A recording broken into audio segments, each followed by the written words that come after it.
speakers, informing you of their journeys, experiences and advice over the years.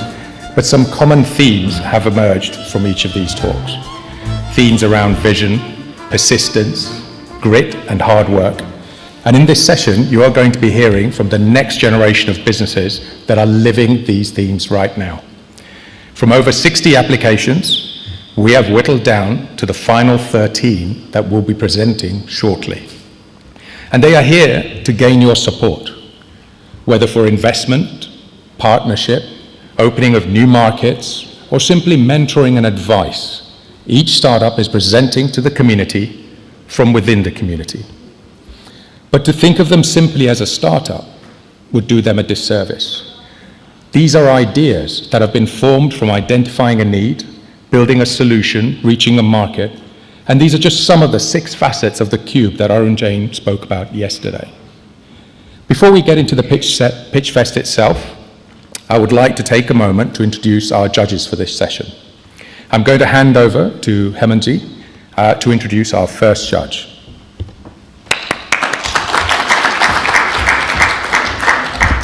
Thank you.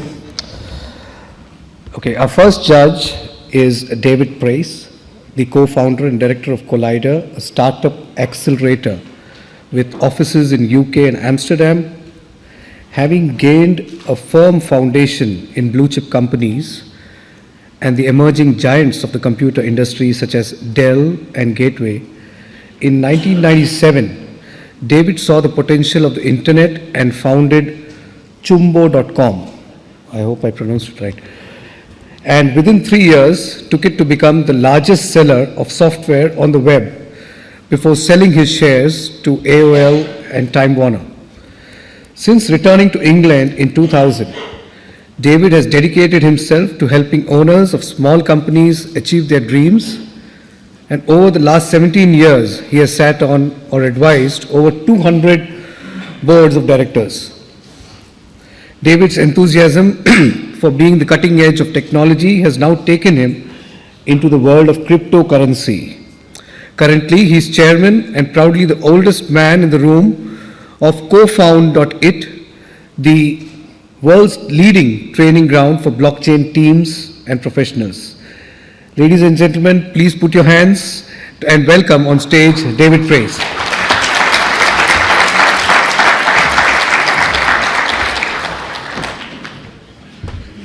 I'm going to really make this very short. Most of you have heard me already, so I don't want to bore you too much. And besides, we have these scale-up businesses that I'm very excited to see, as I'm sure you are, and I'd much rather they had their time on the stage. Part of the stuff that wasn't discussed is, as we heard this morning from the Deputy Mayor, I'm also Deputy Chair of London's Fund of Fund, or Funding London, and have been very involved in funding the startup environment within London with one of the most active funds in Europe. Well, I thought I'd quickly start with just a few things just to tell you about the trends that we're seeing within the marketplace, just literally a couple of words. Last year, if you came to a venture capitalist and you had an e-commerce business, you would get funded. There was just no question. Last year, e-commerce, last time I was involved in that, 97 to 2000, very exciting, but last year it suddenly became incredibly trendy again, and everyone was putting their money there. Towards the end of the year, if you hadn't got your money, there wasn't a single venture capitalist that was willing to put money into e-commerce, because these things always move in phases. And this year, really, if you have a big data company, artificial intelligence, as we heard about earlier, or automated bots, preferably an automated bot that works off artificial intelligence using big data behind it, you can have as much money as you like, really. I mean, you can have in the tens of millions at your door just by using those words in your presentation. The challenge with all of these things is you end up with a lot of competition in these areas, and it's more interesting to try to spot the trends that are emerging before they become trendy with all of the people that generally put the money in.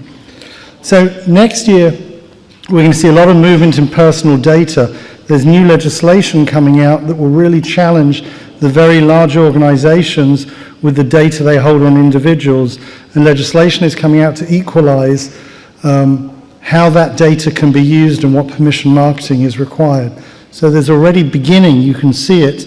There are a number of very small startups growing very, very rapidly in that space around personal data and protection of that data and ownership and how to garner the right support.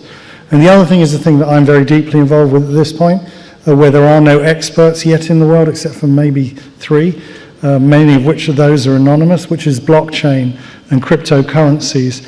This is a space that has generated over 2 billion of investment just in the first 9 months of this year and is moving very rapidly, but the investors have not been the traditional investors, but actually have been the people from that environment itself. So you find 24-year-old multi-millionaires, and in fact there's one who's Jain, who I can't give you his name because his parents will be upset because they don't know he's a multi-millionaire, and he made his money, his surname's Jain, that's as far as I'm going, and he's made his money through investing in Bitcoin 2 years ago, and now he has a lot of money and he's investing it. So it's very interesting to see these things happen. And when I tell him maybe he should be a bit more open, he says, wait till I get married and settle down, and maybe my parents will forgive me when I tell them that I haven't robbed a bank, I made this all legitimately. But how do you pick them, and how do I pick them? Very quickly. What you're really looking for is something that you feel has a very big market that it's going after. So it has to be going for a very large market. You want to get in early and ride the wave as that market is growing. And you have to, the things to believe in is that they have a product that is winning and has the capability to win within that marketplace. And last but not least, it's the right management team that can deliver. They won't be the perfect management team, but will they grow with the business and do they have the ability to get there? But if you keep those sorts of things in mind as you do these small companies, I'm sure none of you will go wrong and will find some very good companies. So thank you.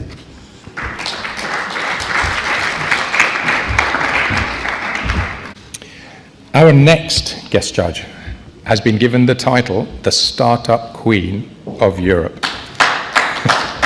She is the CEO and co-founder of SeedStars World, an organization that promotes, connects, and invests up to $1 million in emerging market startups. After traveling for a year around the world to set up the first edition of SeedStars World back in 2013, Alisee de Toccnac is now managing the company and taking it to the next level. SeedStars is now present in over 60 cities, and by next year we'll be launching 15 strategic hubs around the world. Alisee is a board member of the School of Management of Freiburg and was nominated Social Entrepreneur Forbes 30 Under 30 and Innovation Fellow of Wired UK. She has accumulated deep knowledge of trends in technology, social media, and consumer behavior in emerging markets. Please put your hands together and welcome on stage Alisee de Toccnac.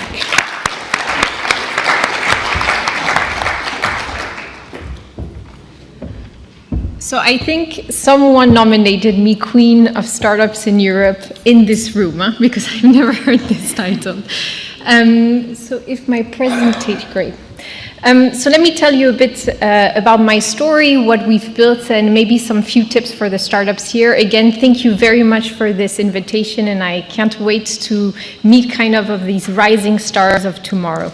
So basically, 4 years ago, I was selling very expensive lipstick. And as much as the margins were quite interesting, this kind of was a situation of content where I was unhappy trying to figure out what should I be doing for the next 5, 10, 15 years of my life. And it struck me even more when I came across this quote from Eleanor Roosevelt that said, "Do one thing every day that scares you." And I was like, I'm far from getting myself uncomfortable. I'm far from pushing my limits and trying to define kind of how I can provide value. So from this and many other anecdotes, I met my founders and together we built the organization. It started off with a world trip in 20 countries, including India, even though it's a continent, so I saw a very small aspect of India. And we started to spread across the different regions. You see, when I'm in different crowds, and on average, I'm lucky to travel the world and speak to different audiences, when I say countries like Colombia, Rwanda, or Philippines, what is the first thing that comes to your mind? Systematically, these are the first elements. Drug, especially now that Netflix has Narcos and other Pablo Escobar episodes. We have genocide and typhoons. And these are realities I do not want to underestimate or pretend they don't exist and they did not exist, but it's only one side to the story which I believe makes so much pain and really hurts economically the opportunities that we can find in these markets. So in this chaos where I'm living in Nigeria, which is one of the main roads, chaotic roads that you, I'm sure, have experienced, for me, there is this same opportunity. You see, at SeedStars, the organization, we see the world this way. The reality is that, ainsi sous peu, so in the next couple of years, 85% of the world population, thanks to China and India, will be located in emerging markets. What's still drastic, it's true, the GDP per capita between the developed and developing world is still huge, and we're talking about 30 to 40 times. But at the same time, this same gap is an opportunity, because it is obvious, it is evident when you go in these markets that everyone wants a healthcare system that works. Everyone wants the best education. Everyone wants to buy nice things and travel. So it is not something that is kept to the elite. So even though when you look at market opportunity and the opportunity of for yourself as a business to enter a new market or segment, it's true we tend to look at GDP per capita as one indicator to understand, for example, the purchasing power of a potential client or customer. At SeedStars, we kind of shift this reality, and what you can see is the same green zones become red. Because right now I'm looking at the percentage of people without internet. The reality today is that still 4 billion people are not connected. Yet, in less than 3 years, we nearly had over 400 million people access internet. So the speed at which we are connecting to these consumers, where we are spending little time and investment in understanding how they can bring value to us and vice versa, is huge. 2015 was actually the year where the global GDP tipped to emerging markets. 90% of the world's young population, meaning less than 30 years old, is located in these markets. And basically tomorrow, all smartphones will be located in these markets. Not feature phones, which is still predominant in most of these markets, but we expect in less than 5 years that these same markets will have, before anything, smartphones. So imagine also in terms of this mobile economy and how you would like to access these consumers, how this will transform at such a pace. As I was mentioning before, our mission is to have an impact in these markets. And what is very interesting in this time, and this is why we are meeting the businesses that are going to come on stage soon to pitch, is that we are finally in this sweet spot of having entrepreneurship and technology take a hit. On one side, you have technology, where, remember, it took over 100 years to get to 1 billion users for the telephone. Less than 10 for 1 billion users for the smartphone. The adoption rate of new technologies is getting faster and faster and faster. So on one side, you have technology with scaling and this leapfrogging effect of these markets that are able to adapt much faster to these new technologies. And on the other side, you have entrepreneurial hubs that are popping out everywhere. India in itself is home to hundreds of accelerator, incubator, different angel network funds that support and build this ecosystem of entrepreneurs that are fundamental. It has been proven and reproven fundamental in any corporate innovation strategy. It is not in the pure R&D and patents that we will win the businesses of tomorrow. It is said to indeed to have over 400 million entrepreneurs in the world. So stepping back, when we started Seed Stars, we wanted to invest in the best entrepreneurs and businesses that would have an impact in these markets. Yet it's not a venture capitalist. It's not the typical investment model that we have seen thrive in the US and Europe, where you put tickets, you spray, and you pray that you're going to have a unicorn in that portfolio. Whereas here you need to take a step back and be willing to pay that upfront cost of building the infrastructure.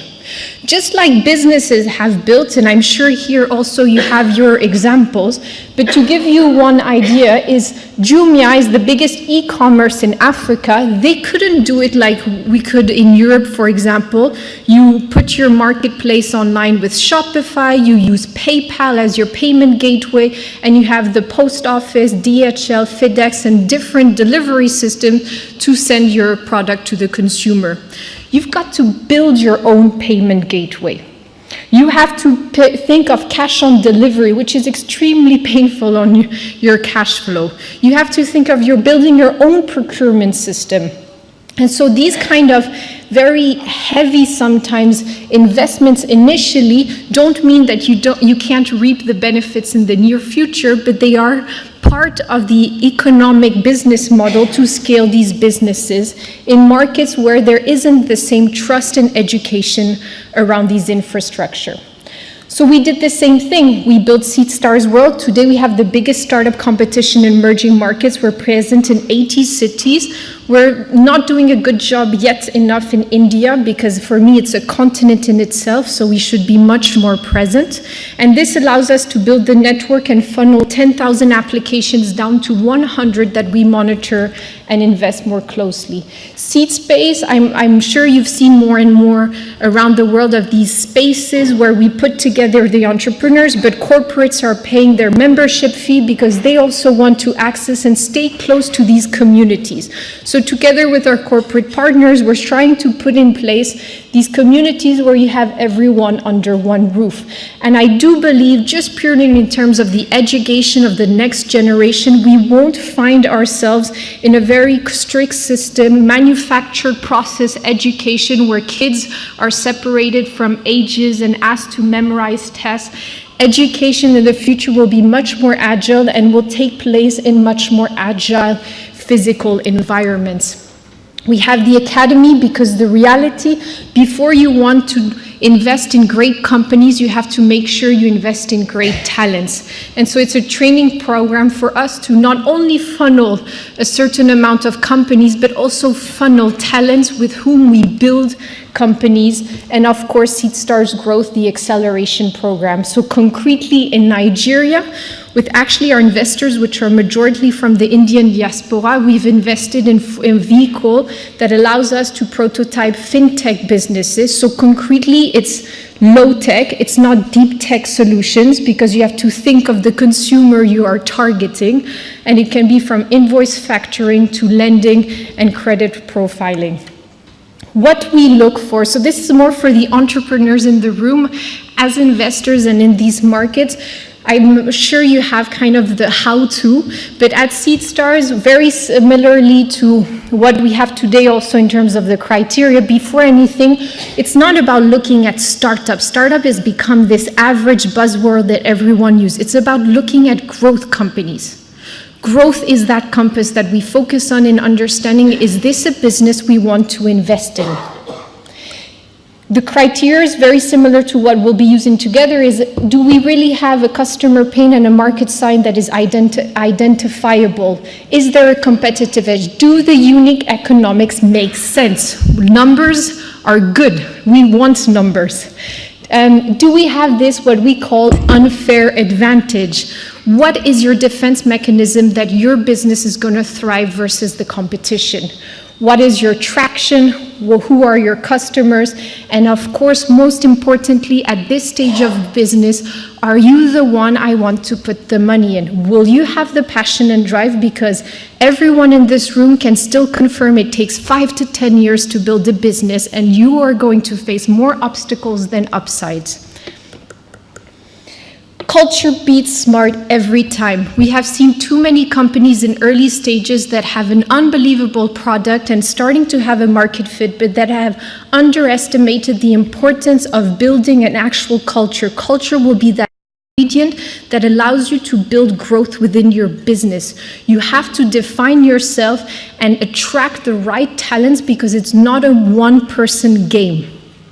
And so for me, for example, within SeedStars, it started by doing the textbook things that you think you'll never do as a startup, but build your values, build a culture that signifies you and not someone else. Remember that Enron and other businesses put trustworthiness, customer is first, loyalty. These are buzzwords that mean nothing.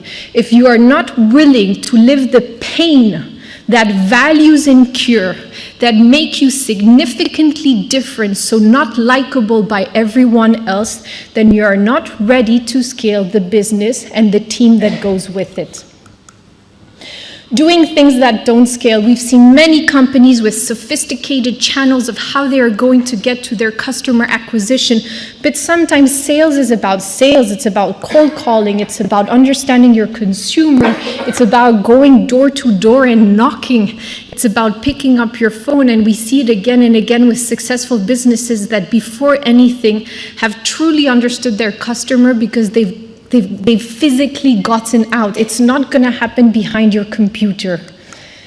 Done is better than perfect, which is kind of the donut theory, but I always kind of remind it because even though every kind of minimum viable product startup theory, we tend to forget the importance of focus on getting on the market and understanding what is the stickiness of your product versus trying to build the most beautiful technical product, which is something many times on the Indian ecosystem we have faced, is that on the technical side it's excellent, but then on the pure product market fit, there is a lag time to get there.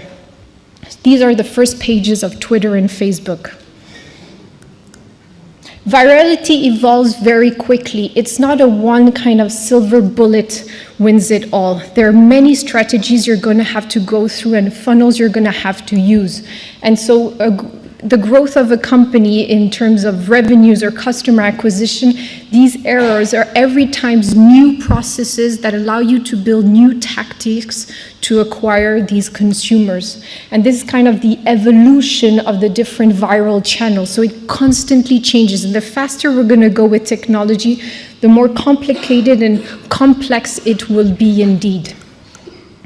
Product versus distribution, more and more, I think this is something we need to focus on, and we look in companies more specifically, is that it's easier to get to the product. Today, it's what's your distribution? That really becomes kind of the key question because competition is more and more ferocious, and so you really have to build kind of your rising acquisition channels on that end.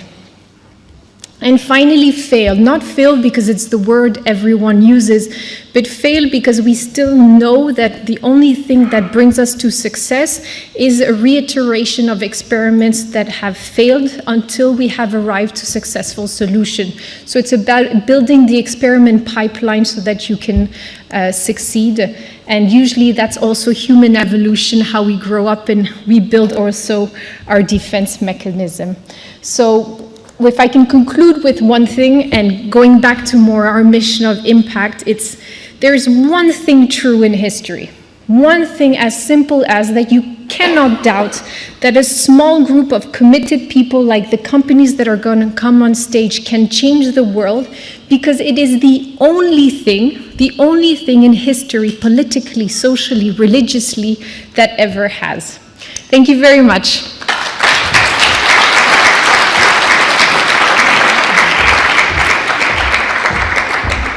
Alisee, thank you so very much. Ladies and gentlemen, I'm up here just want to let you know that Alisee and I have been in touch for almost 3 years now.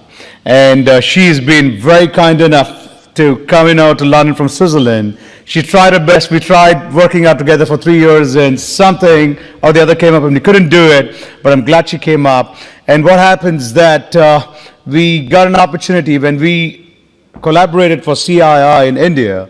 We ensured that the best startup from the CII from India goes to Switzerland to attend her bootstrap camp. Believe it or not, and he was the best startup award given away, and Arun Jain was kind enough, Jain Saab sponsored him to go. The amount of experience he had in Switzerland for the bootstrap camp was beyond imagination. Thank you, Alisee, for accommodating. And that's exactly what we say. She definitely deserves one more round of applause. Thank you. Over to you, Nitin.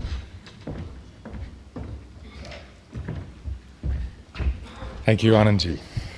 Thank you, Alisee. Okay. Our third and final judge. Manish is an experienced finance leader whose 25-year career has spanned many sectors and disciplines. An ACA with KPMG, he played an instrumental role in the turnaround of Heinz Food Service in Europe and later assumed head of finance positions with Marks & Spencer in the UK. Currently, the head of finance for the medical nutrition and consumer care business units of Nestle Health Science, he worked on divesting this business from Novartis and integrating the business into Nestle. Manish is an active investor and board member at Fit for Sport, an SME involved with helping children stay fit and healthy, Nunchuck Recruitment, and has previously been on the board at the Housing Solutions Group. He is a mentor on the Mayor of London's International Business Programme, as well as to students globally. Please put your hands together and welcome Manish Jain to the stage.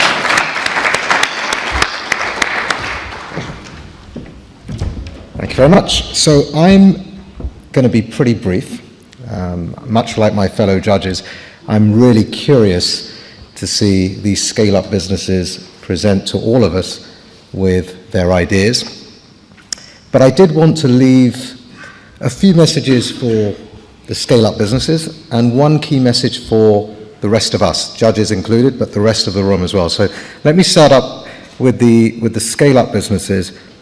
Two clear messages for you. The first one is make sure in what you're doing that you have a clear ambition. And that ambition needs to be yours.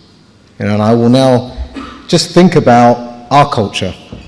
Typically, I come across a lot of people, a lot of young people with some great ideas. But their ideas tend to not come from themselves, but they come from a variety of other people. And that's not their true passion.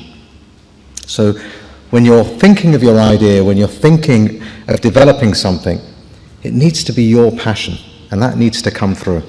And as an investor, it's very easy to be able to see when someone's passionate about something. So that would be my first piece of advice. And it's okay to have many different ambitions. We're not going to make a leap from day one to day two from being a 0 to a 10 billion business. It just simply doesn't happen. So it's fine to have many ambitions, and it's fine to refine those ambitions as you go through your journey. The second thing I would say to our scale-up businesses, our young entrepreneurs, is make sure you have clear mentors. And I know we've talked a lot in the last couple of days about mentors, but here's my take. Take time in finding your mentor. It's not a rush, it's not a race. Invest your time in finding the right person. It's critical. Through my career, through other people that I've known that have set up things, they really make a huge difference. And I would say it's reasonable to be unreasonable with them. Push them, ask them. You do not have to think that the buzzwords that you read in books or that you hear on TEDx or that you see on YouTube mean everything. Be tangible with your mentors. Get the learnings that you need. So it's reasonable to be unreasonable. So those would be the two messages I'd give to the scale-ups.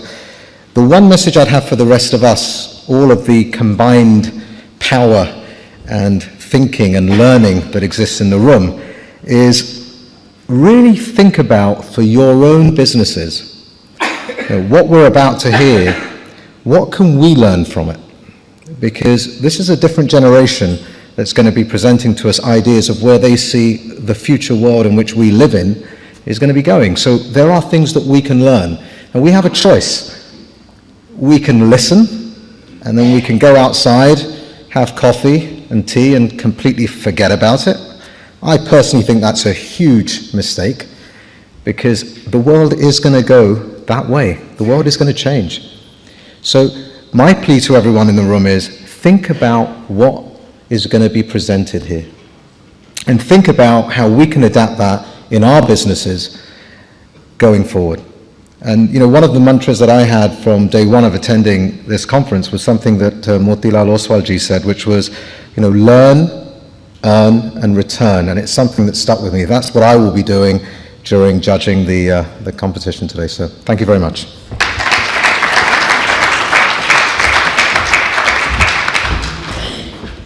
Thank you, Manish. Okay. So, now the moment that we have all been waiting for. Shortly, I am going to call forward the first of our new businesses. They will each be pitching for 6 minutes, and thereafter, each of the judges will have an opportunity to ask a question. We have 13 pitches to get through, and as always, time is short. So can I respectfully request that, judges, you try and limit your questions to one each. Members of the audience, you should, each of you, have on the table a booklet. Yeah. This booklet describes the startups that are going to be pitching today. You've got a brief bio of the startup, and importantly, at the back, there is a form you can complete. Please pay attention to what these startups are saying and complete this form. It will contribute to an award that will go to one of the startups this evening. If you don't have, they can ask for it. Please ask for one. There are spares. Yeah. Okay. Now, on that form, you'll see there are 14 startups. Unfortunately, one of them, Ed4Core, could not join us this evening. However, the rest of them are here and they are waiting in the wings. At the end of the pitch fest, we will be counting the scores from our eminent judges and also from the audience themselves. And at the end of the session, the winners will be announced today. So, without further ado, let us welcome the first startup, NAMO eWaste.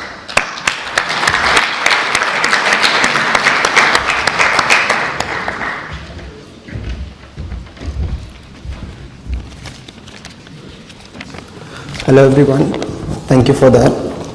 My name is Akshay Jain and I'm representing a company called NAMO eWaste Management.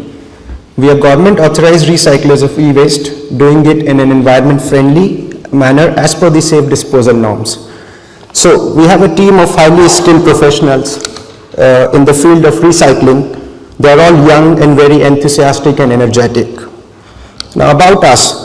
NAMO eWaste provides comprehensive technology for the sustainable recycling of e-waste.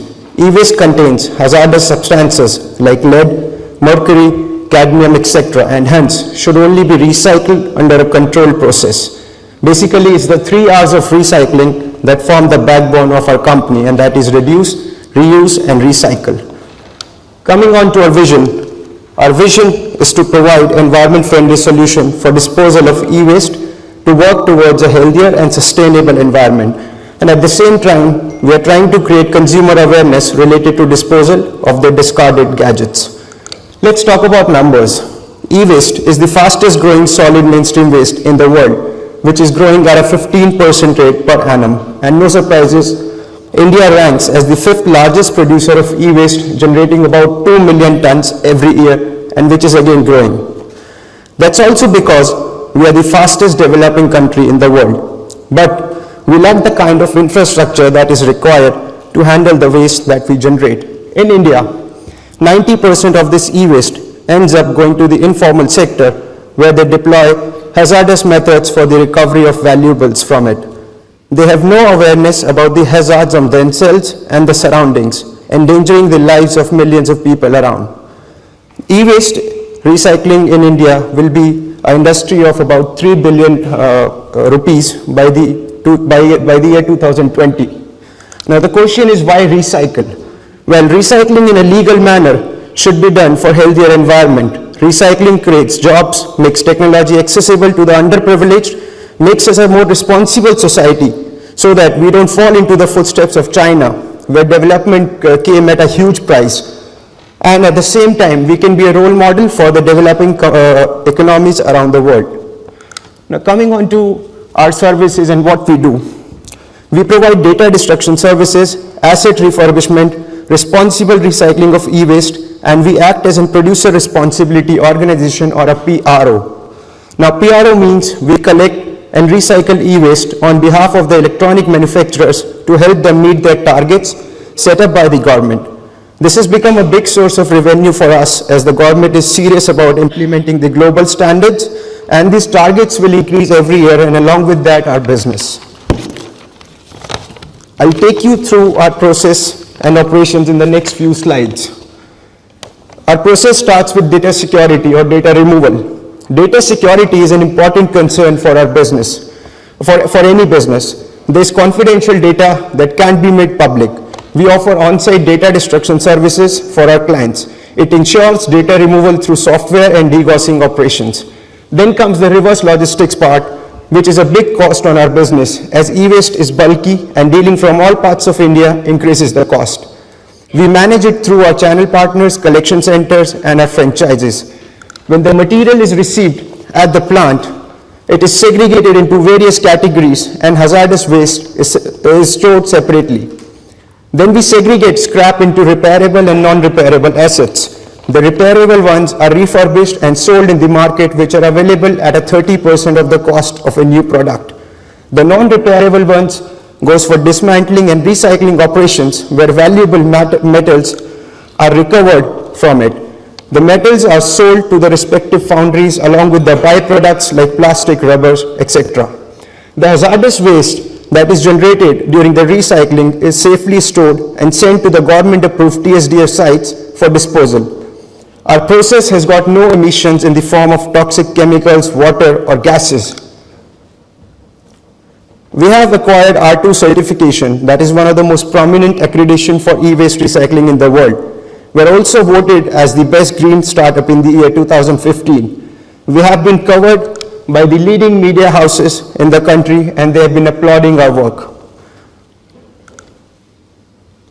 These are the plant and machinery that we have.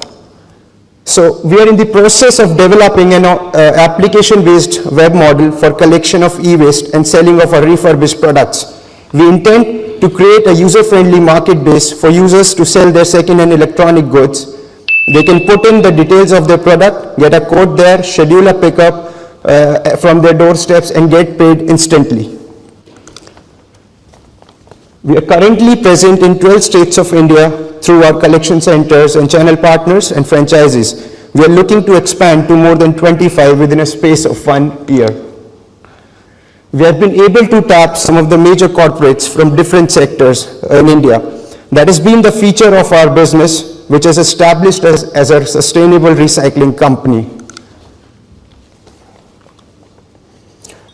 We are working in a competitive sector driven by a huge unorganized market. There are many challenges that we have conquered to emerge as a winner in the industry.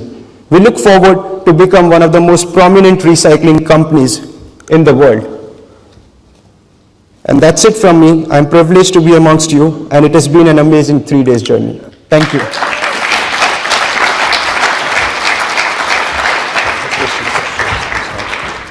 Thank you very much. Judges, I'd like to open the floor for any questions you may have. Just a very quick one. What are the punishments available to government for people that don't recycle their waste, through responsible mechanisms like yours? See, there's a kind of, the awareness is lacking. But even in India now, if the people are aware, they're willing to do something for the environment. They're willing to come up and take this material to a recycler. It needs a little bit of effort and also a little bit of weight on your pocket. A recycler cannot be paying the same price as of an unorganized sector one or an informal recycler. But I think awareness is one solution to it. If the awareness is spread across people, now they are willing to come up and even donate their e-waste. Currently, your biggest client segment are corporates? They are corporates and they are the leading manufacturers, basically electronic manufacturers from all the sectors like IT manufacturers and large appliances, small appliances. Okay. All these are a major clients. So the app that you wanted to build at the end that you're presenting. This will be for B2C segment.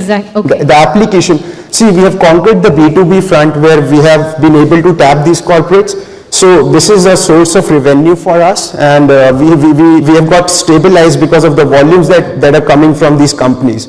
So now is the time that we are looking to go into the public forum where we'll be collecting from everyone, even from the households and individuals. And yes, sir, you own the 12 plants that you mentioned? It's not 12 plants. There's one facility where everything is processed. We are collecting it through these 12 centers. And we're looking to expand it to more than 25, through franchisees. And you own that facility? There are channel facility is owned by us, and collection part is being outsourced, and there are partners for that. So, good presentation, thank you. Could you talk a little bit about the rest of the sector, so in terms of the competitive landscape, and also what differentiates you from those competitors? Normally eWaste, there were people who were coming from a IT background. They were like IT dealers who got into eWaste business for cheap sourcing.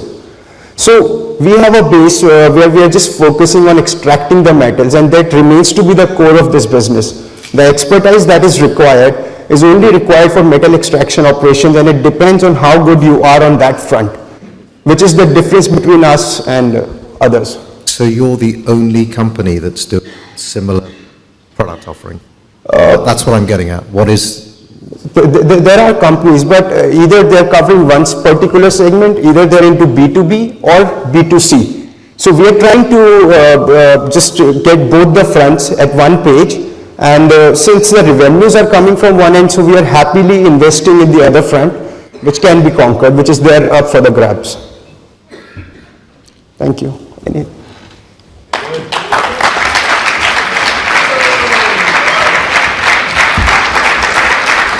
Well done. That's our first one down, and quite a compelling pitch. Okay, so next up we have CliniVantage.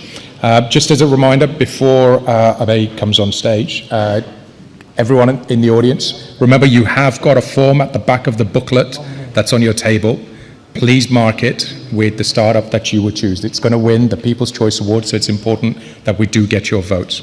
Okay, so Abhay, please, CliniVantage.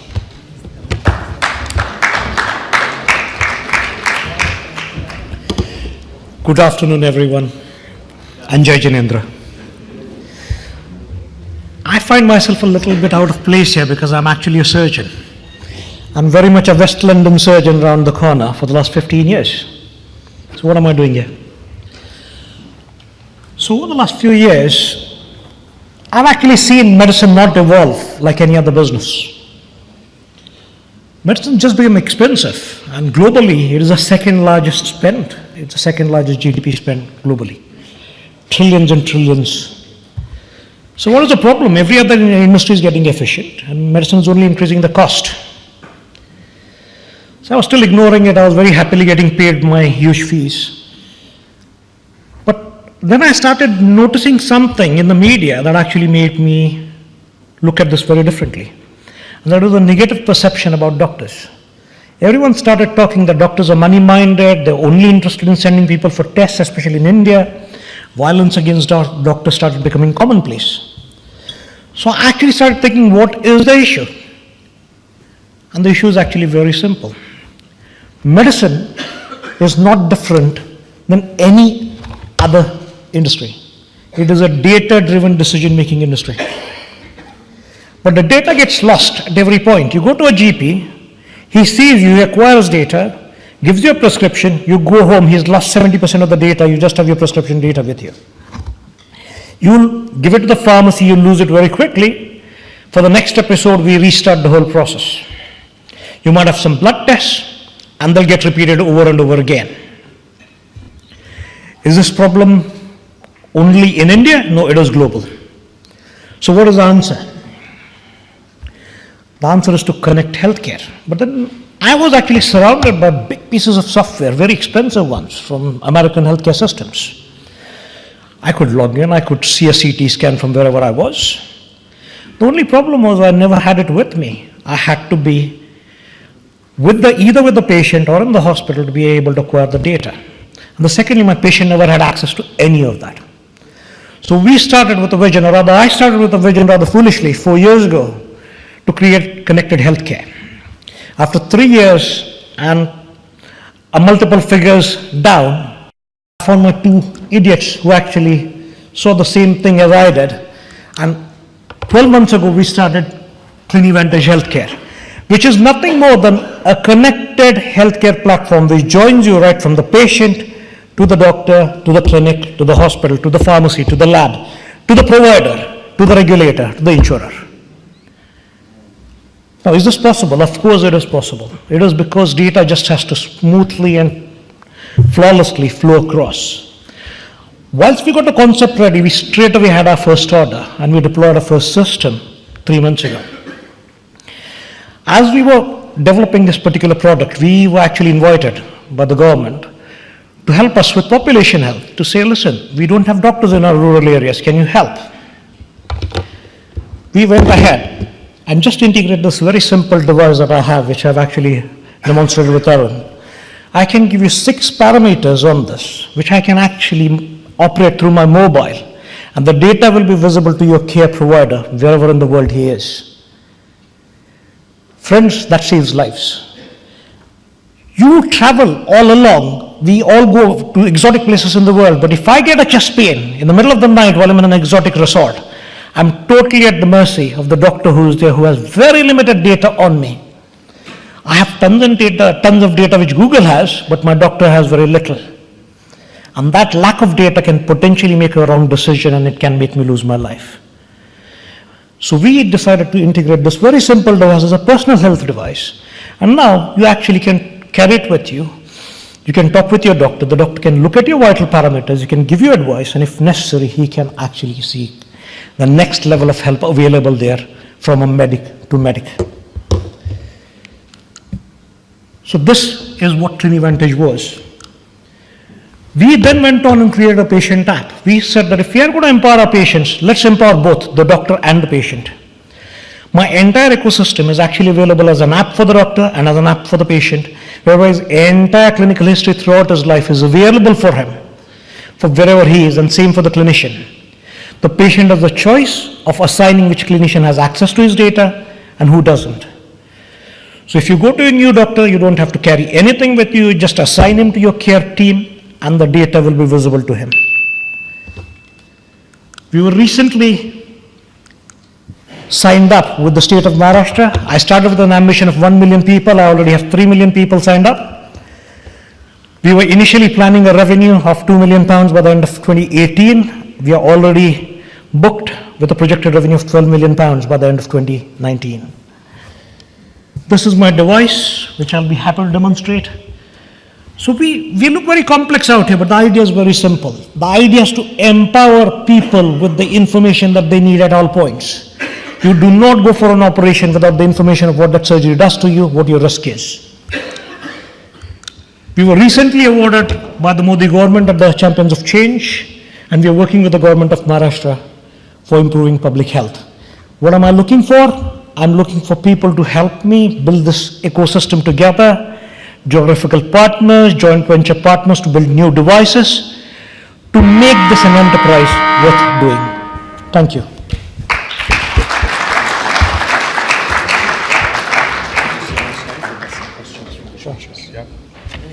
Okay, thank you, Abhay. Any questions from the judges, please? Yes, I'll kick off. Thank you. Thanks for the presentation. So, a couple of questions related. Firstly, from an IP standpoint, where are you? The intriguing thing, I think it's an interesting idea, is why wouldn't a company such as GE Healthcare do something very similar? People missed a very big elephant in the room, not understanding the doctor. Remember one thing, the moment you isolate either the patient or the doctor, the ecosystem doesn't work. I have access to the same tools that you're talking from GE, from Cerner, from InterSystems. So why am I unhappy? And that is because I do not have access to the information when I need it. You cannot see a doctor separate from a patient. The doctor and patient have to be treated as one unit. You empower both of them together with the same information, and the transaction is so much easier. You separate them and the transaction becomes so difficult. If I could just quickly follow up. So if you were a GE right now looking at this, what would your reaction be? Would they be able to copy this? Would they be able to take this on? I'm asking everyone in this room to try to copy this. This is exactly what I'm asking for, because this saves lives. So can this idea be copied? Of course it can be. Will it matter? It wouldn't matter, because the value is actually in getting the people with you. It is about creating the content. It is about creating, like I said, I already have 3 million people on the platform within the first 12 months of inception. So how was this possible? This is because there's a dire need. This is literally about looking at what is health. Health is managing wellness, not illness. A very quick question. I mean, I've got one of these things in my hand, as most of us do here, as do you. Do we need that device, or can we do it? So this device is a Bluetooth-enabled IoT device. Yep. This talks with my mobile phone to operate and to connect with the ecosystem of my data. But you can't put that intellect on the device. You can, but you will still need to put a chip which will transmit the data. So I can create the next version, but you don't need a mobile. But we had to do this. This actually came into life about a month ago, because we were asked by the government to provide them with a solution where there are no doctors. So this is the quickest thing we could put together to say, listen, we will solve this for you. So you kind of got me when you said £2 million shifted from 2018 to 2019 in your revenues? We know we were planning our projected revenue when I started the company. Yes. Was £2 million by the end of 2018. Mm-hmm. I already have orders worth £10 million to be monetized, because we are a SaaS model, so we will actually have to deliver. And this is within 3 months, so we only had our product ready about 3 months ago. Okay. But we already have orders worth 10 million to be deployed over the next 3 years. And we are literally, we started as one country, we are into 4 countries. As of the end of tomorrow, we'll be in a 5th country. By the end of this month, we'll be in a 6th country. So these are committed? Completed deals. Okay. Signed up. And when you talk about 3 million users today? Yes. So what has happened, this is why I put it as a social enterprise. This is not just about building a company, this is about actually building an ecosystem. When I shared this idea with a bank in India, they said, listen, this is what we want to not look after a wealth of someone, we also want to look after their health. Yep. Can you integrate this for us? We went and took this to another charitable institution in Rajkot, and they said, listen, we run blood banks, we have a massive problem. We went to the organ donation registry of India, they said, listen, we need this information because we need to know who's an organ donor, who's not. At the back end, we're integrating all this information for them. So if you ask me, what is the real reach that I have right now? I have the reach to the entire population of India through the organ registration, organ registry. Am I going to monetize that all? Of course not, because that is not the way we are pitching this. Our core product was an HIS system, a CIMS system, a PMS system. That is what we are actually monetizing. Just so I understand, the 3 million clients, the 3 million users that you have, so that you have the data that you can use, how did you acquire them? Through these corporate deals? Or Yes. So basically, these are downstream, so we still have to deploy it for them, but we've actually developed the ecosystem. So we've got 3,000 signed up doctors, and downstream to them we've got access to all this health records, which we still have to get on our ecosystem. But the whole idea, like I said, everyone's welcome to come and join.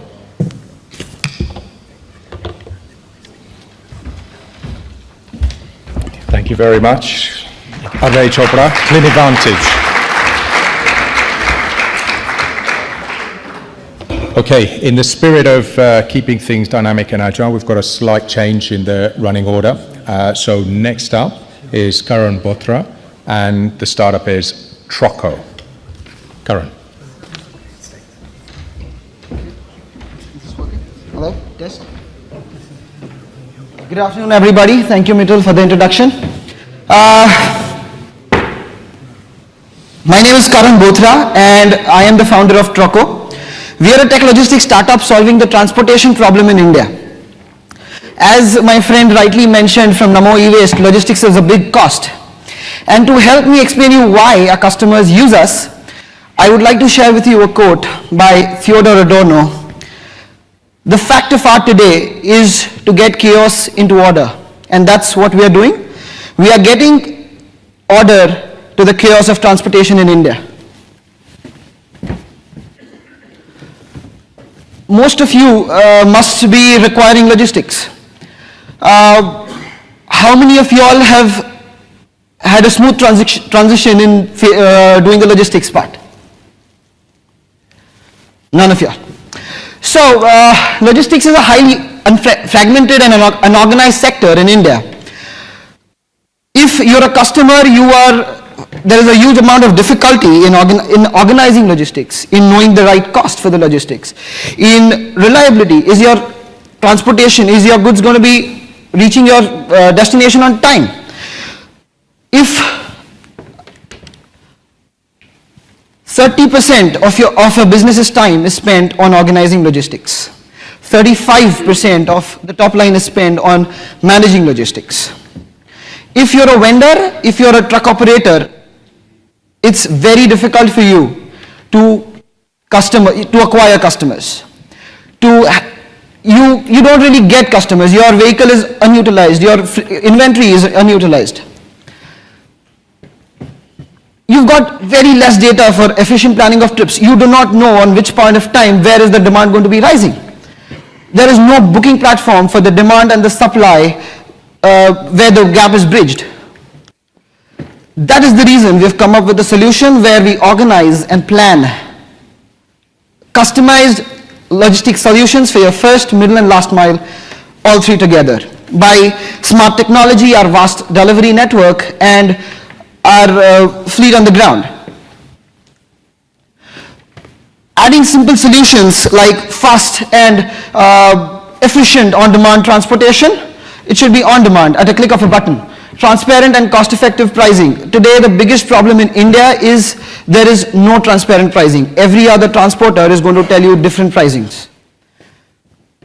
Incentivizing drivers. So we deal with a segment where they are highly not incentivized. So that is where they get a motivation on working with us. Our drivers are Aadhaar authenticated and their police verifications are done, so up to a certain level your security and safety of goods is monitored. You can track your goods. By adding a few features, we help our customers enable, manage and get reports out of what we provide to them. They can schedule they can schedule bookings, they can plan trips well in advance. They've got drill down reports. In case your vehicle is going off-route, you get proximity off-route alerts. You can even immobilize your vehicles depending on the location of the vehicle. The logistics market in India has evolved pretty much since 2003, when it was a $10 billion industry, to which it is now projected to $304 billion in 2020. The opportunity that we are grabbing is only 10% of this industry are players who own more than 25 trucks. The rest 90% of the industry depend upon third-party truck commission agents on getting their orders. So that is where we generate our supply from, and the demand is matched accordingly. I'll just take you through a few mocks with our product. A driver can accept a trip. A customer can put on loads on it, see the quote, immediately accept it. The payments can be transferred. You can see how many trucks are active. A driver can check in, check out as he wishes to. You get reports on the click of your mobile phones. You get beautiful reports of your vehicle utilization, your fuel reports, if you use a reefer van, the temperature reports. So we work with a few clients in which they need to know the temperature of their product at any given point of the time during the transit. A client can manage his monthly billings online, the payouts are managed online. Our competitors, there are quite a few, Porter, Blowhorn, Rocketbox being some of them. unlike all, we have an ecosystem approach. If a client wants to use us for intracity, they should use us for intercity as well. We also should be helping them for deliveries, on-ground deliveries. We started in December 2015, and as of last month, we've done a total turnover, cumulative turnover of 9 crore rupees. 1,560 vendors onboarded, 6 states, 18 cities, 75 lakhs in monthly revenue, 16% plus margins, and 90% plus of recurring customers. We serve the likes of Amazon, Myntra, Coca-Cola, and few more big names in India. So we are a team of members of having a lot of expertise in this sector.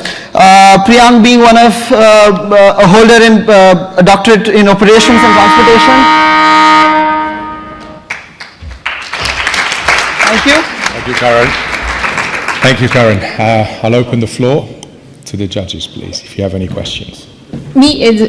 Just a confusion, I just want to make sure I understood. Your supply comes from fleets of 25 plus trucks, correct? 25 and less trucks. 25 and less. And people less. who own 1 to 24 trucks. Okay, understood. Okay, where your competition also has that. Your competition also is supplied by these same. Okay. Yes. Do you know what is kind of the average ticket, like how much should users pay on average for it to be profitable for you? Because I think depending on the type of delivery that needs to be made, I'm not sure how profitable it's for you. We tried with that model in the very initial stages of our company.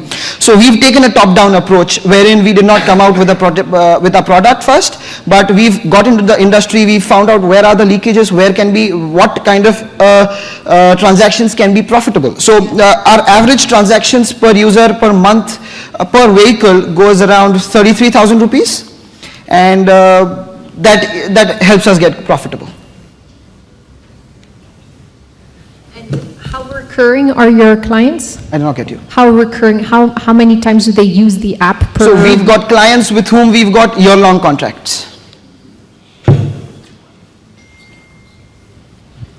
So congratulations, first of all. Sounds like the business is growing very nicely. Thank you. My challenge is, as I look 7 to 10 years hence, I'm starting already to see on the roads self-driven trucks moving between cities. And this is happening live now in America already. And as we see the advent of electric vehicles and self-driving capabilities in all of our cars, I see 7 to 10 years before truck drivers are made redundant, if I'm honest, in certain parts of this world. And I believe that will grow very quickly as that's the major cost. How do you fit into the new world where we have no more truck drivers, right, and everything is really automated? Do you deliver back-end system to this, or how will we work in that new world? So working in India, I don't really think that 7 to 10 years down the line we would have. Yes, exactly, it would start. But we are not looking to that technologies yet. We are looking at connected vehicles in the sense where vehicles, I know the live traffic across the length and breadth of the country, and I eliminate from the start to the end of the trip, there are the maximum leakages that happen. So having connected devices, having the trucks serviced, so I was coming to the next slide, but we plan to introduce pit stop models. So every 300 kilometers your trucks are checked. So the health of your trucks is known through these connected devices. So that's where we're heading to. Could you give me an idea of the size of your competitors and how long they've been in operation for? So the time that we started, most of our competitors started. So we were all together. So the biggest competitor today is Porta. It is funded, but it serves to one single segment, that is the intracity model. We are, for the intercity model, there is Revigo. So these two are the biggest players. Any idea on size versus yourselves? So Revigo recently got funded for $100 million. They are in talks with SoftBank for that. Thank you.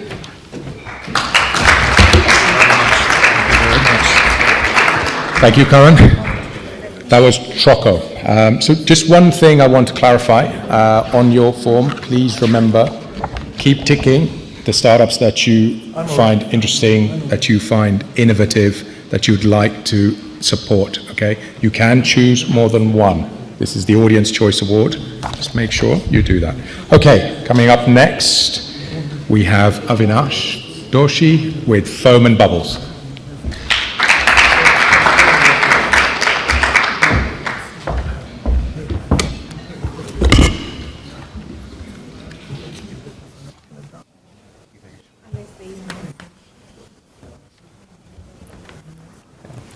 Jai Janendra, everybody. My name is Avinash, and I'm the founder of Foam and Bubbles, the first online bathroom platform. We're already the UK's largest leading online influencer with the biggest community of bathroom buyers. We take the pain away from the bathroom refurbishment process by helping consumers all the way from inspiration to installation. I was previously finance director of venture capital-backed bathrooms.com, which was sold to FTSE-listed Travis Perkins. I started Foam and Bubbles to enable homeowners to create their dream bathroom, a sanctuary where they start and end every day. So how big is the UK market? It may come as a surprise, but it's bigger than the taxi, coffee, and takeaway food markets, worth over £9.4 billion annually in the UK. The overall bathroom market is forecast to grow by 14% by 2019, but more importantly, the e-commerce bathroom sales side are set to grow by more than 50%. Foam and Bubbles is uniquely placed as the leading bathroom influencer to take advantage of this shift. Purchase behavior is changing. The digital evolution has created an environment for disruptive businesses. From fashion to travel, real estate to finance, entire industries are moving online. And the dinosaur, which is the bathroom industry, is being left behind. We wanted to find out firsthand what's happening, and we surveyed over 1,000 bathroom buyers. We uncovered that consumers have little or no brand awareness, and those that want to buy online are currently forced to go in store. The reason for this disconnect is because the industry is currently focused on in-store promotion, which goes entirely against the new consumer mindset. Consumers now start their journey online 6 months in advance. There's been a 45% increase over the last year alone of people turning to independent online sources when starting their bathroom journey. And that's why we established Foam and Bubbles platform. By bringing consumers and brands together, we help consumers navigate the complicated journey every step of the way. At the start of their journey, we provide ideas and inspiration as a trusted influencer. As they move to the next phase, we build brand awareness by educating them with independent content. And as they then look to consider specific products, we provide 3D, virtual reality, and planning and design tools, and enable users to create mood boards and wish lists. Finally, consumers can then buy everything from us in one place. By guiding consumers all the way from inspiration to installation, we own the customer journey and achieve a lower cost of acquisition. We enable brands to adapt to changing consumer behavior, shifting their focus from in-store promotion to online acquisition. By engaging with the consumer when they are most in need, brands gain competitive advantage and increased market share. No one else does what Foam and Bubbles has done for the bathroom industry. The established ecosystem either provides inspiration or direct sales. What makes Foam and Bubbles unique is that we provide everything required throughout the purchase journey, simplifying the bathroom refurbishment process for the consumer. So our customer acquisition strategy is built on 4 key activities: owned, shared, earned, and paid content. These activities are already live and tested and will continually be monitored and optimized. The acquisition approach is founded on giving the consumer exactly what they need at the right time in their buying journey, resulting in greater brand awareness and authority for Foam and Bubbles.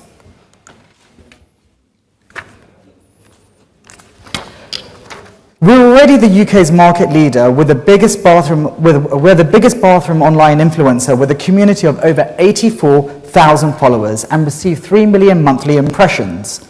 We have an experienced team with 11 years bathroom and e-commerce experience and a network of trusted interior journalists. Our technology is cutting edge, focusing on user experience and design tools, all built to scale. As a result, FOAM&BUBBLES is trusted by the world's leading bathroom brands. In the last 9 months alone, we have grown our client base to 27 brand partners, including seven partner brands with a 100% renewal rate. By being at the centre of the bathroom industry, we're forecast to have £42 million of revenue by 2021. I've told you a little bit about my background, but besides being FD at bathrooms.com, I was a chartered accountant with Deloitte and worked in commodities at Morgan Stanley.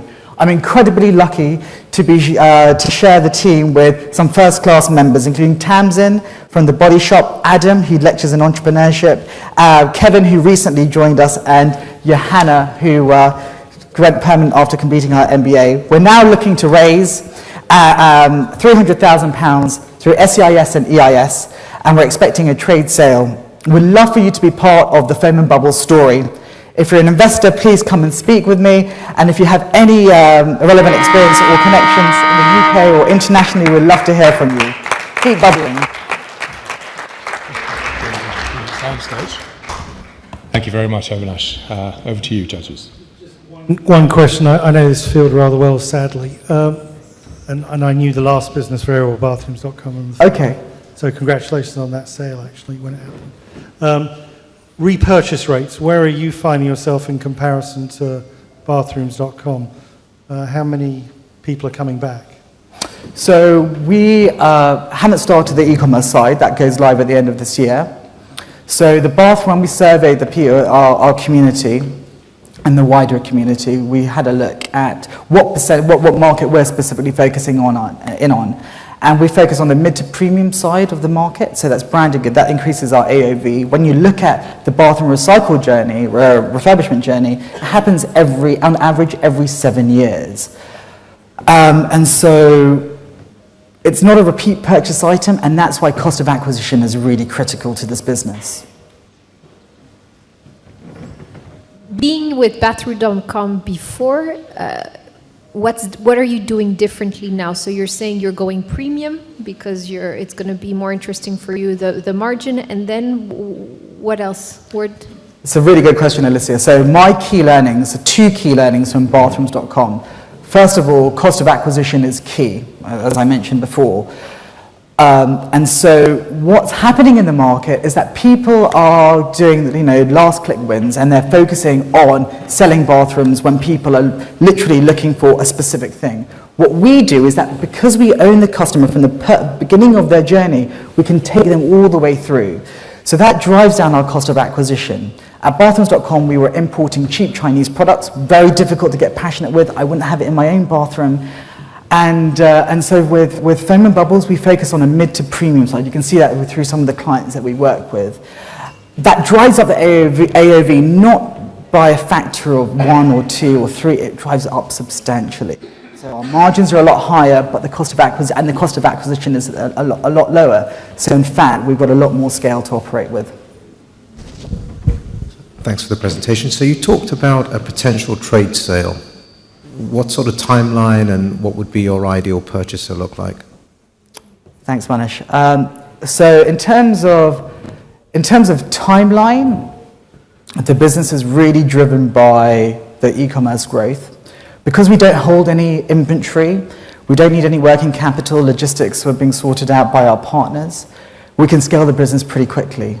The market size is huge, so we're, in 4 years' time, we look to get to a 40 million turnover, where we look then to sell on the business. In terms of market, what's happening in the market, Victoria Plum was recently bought by Texas Pacific Group. They were sold for 200 million pounds, or 4 times their revenue figure. So there's a lot of excitement in the market currently.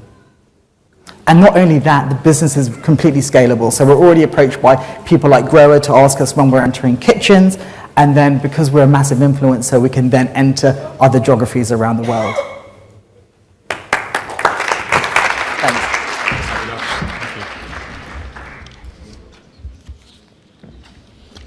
Thank you, Avinash and FOAM&BUBBLES. Okay, next up we have Vikas Jain, Dtrac.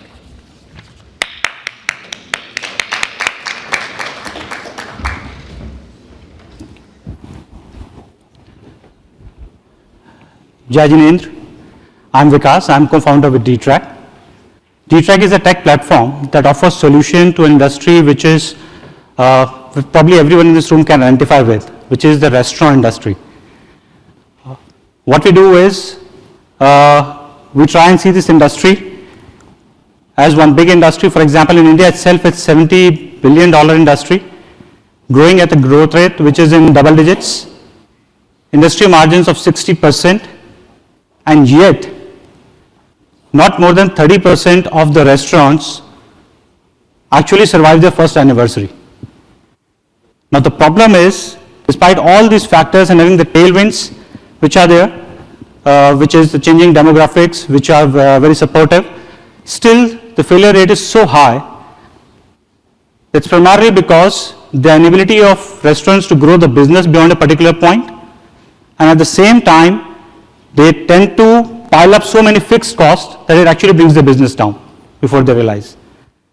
So these are the things that we provide them a solution with, and while the solutions are available in the market, they're so fragmented that the restaurants find it really difficult to actually go around and take care of all the problems. What we provide to them? We provide them hiring training solutions, we provide them delivery, we provide them financing, marketing, we provide them compliances, we provide them billing solutions and delivery, payment solutions as well.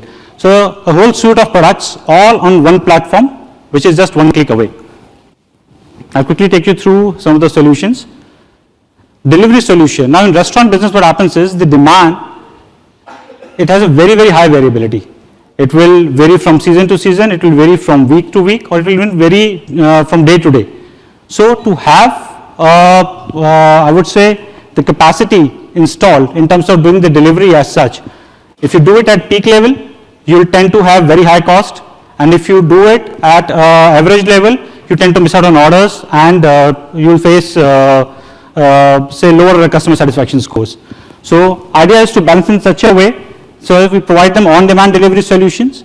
We also provide them solutions wherein they can actually ramp up the numbers as and when they require. We have freelancers who are available on our platform Dtrac. There are more than 6,000 freelancers in Delhi alone who are now working on it. As and when the restaurant wants, they can just ramp it up, and as and when it's not required, they can just bring it down. So the cost gets completely moved from fixed to variable, and it helps them take care of the delivery business.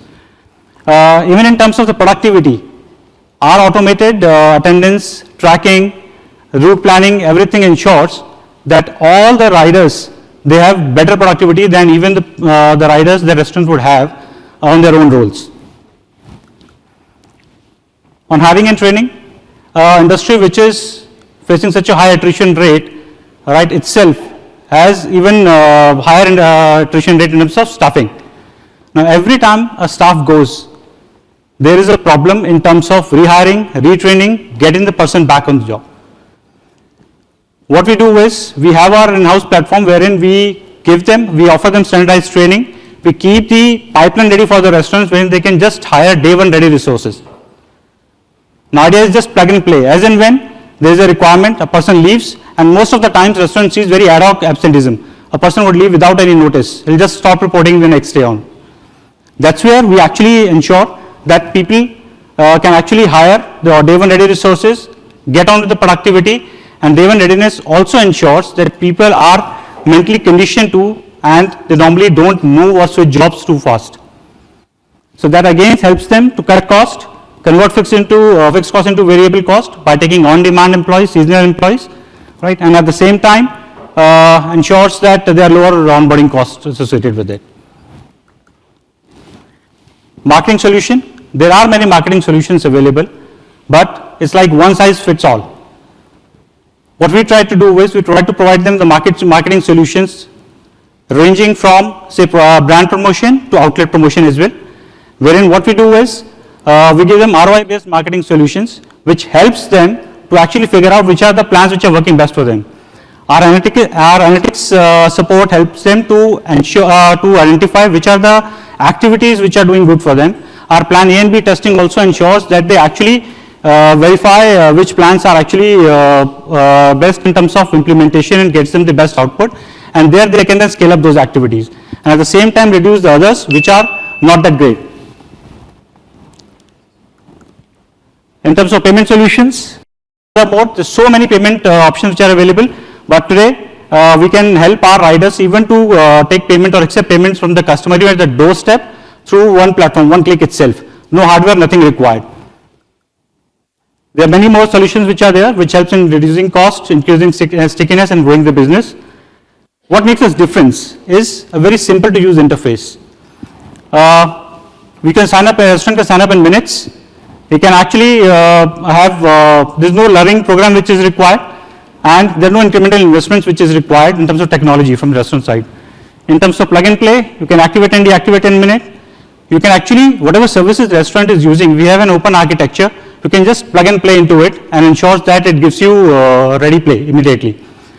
Pay as you go, wherein they pay as and when they use our services, and we in turn get our payment upfront and therefore no credit risk. Thank you. Thank you, Vikas. Judges. I want to ask you, firstly, how many restaurants have you got already that have signed up, and how many of them have taken the full suite of services? Because it seems like you're doing a lot. Yeah. We have 400 restaurants currently on our platform who are working with us. This is in Delhi alone. We have international chains, we have domestic chains, we also have hole-in-the-wall restaurants, and we also have home chefs who are utilizing this. The chains have actually opted for, at least if I say, at least have taken 3 products or more. The international chains have and the domestic chains have shown great interest into that. And in terms of home chefs, they are looking at other solutions as well in terms of raw material and other supply solutions that we are offering. So if you had to select 2 of all of those different platforms that you offer, which ones would they be and why? So if you just had to focus on 2 or 3 of them, which ones would they be? Which ones are the fastest growing ones from the trends that you see? I would say hiring and training, marketing, and third one, if I'm allowed to, is delivery. It looks like a great business to me. You're currently just in Delhi, or? We are currently in Delhi. We have done a pilot in Mumbai. We also have a small pilot being done in US as of now. We have 100% owned subsidiary out there, and we are currently piloting there. And the good news is that there is nobody who is offering all the services on one platform. Yeah, I mean, and that's very encouraging. So how fast do you see yourself moving properly internationally and nationally within India? See, our services, what we have designed is in a way that they are just click and activate kind of services. We have designed it in a manner that they're all automated. There's no learning. They're very, I would say, easy to use interface as such. We plan to now take it to cities and to other geographies as well with immediate effect. In fact, starting January is when we are planning to actually have it launched in a phased manner in 25 cities in India and at least 2 major geographies, and one in US basically. 2 more cities in US. Can you tell me a bit more about the team behind? Yeah. The 3 co-founders to it. I'm an ex-banker. Sridhar, who is the second co-founder, he was head of Google India for SME and online business. He was there for 7 years. He's also an ex-banker. He is an IIM alumni. The third one, Manish, is also an ex-banker, was with Citi and is capable of opening, I would say, new markets for us. All 3 of us have very complementary skills, and that's what brings us together. If I could just ask one more. Have any of you run a restaurant before? Sorry? Have any of you run a restaurant before? Yes. Manish and Sridhar, after their banking experience, they started a small chain called Biryani Gully. They were 11 outlets strong, and they also they were in partnership with a famous family in food business. That's when the experiences that came, right, are all first-hand experiences, and the challenges also that they were facing, that's how we started working on it. And that's when I jumped into it as well. And we moved out of that business that we handed over to the family, and we all 3 moved into this business. Thank you so much. Okay. Thank you, Vikas. Okay, I know some of you are getting a little tired and looking for a coffee. Can I just ask, please bear with us. These are all startups that need encouragement, need our support, and we should be celebrating their achievements that they've made. So next up, we have Rohan Kamdar with Effie.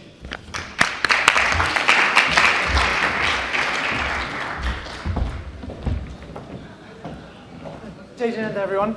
Sorry, can you hear me? There we are. So, Jain, everyone. My name is Rohan Kamdar. I'm the founder of Effie.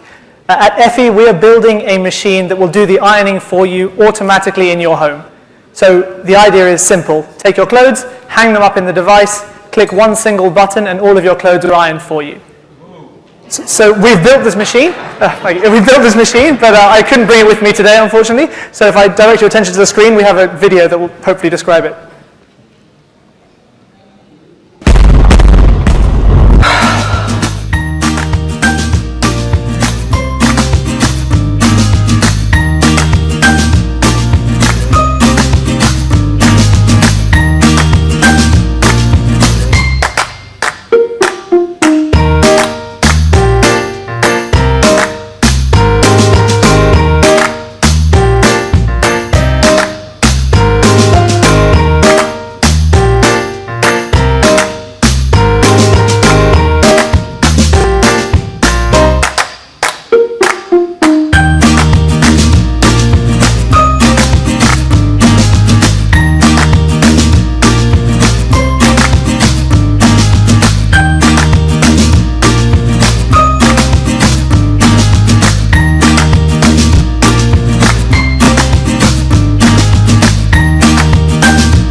So hopefully that's very clear on how it works.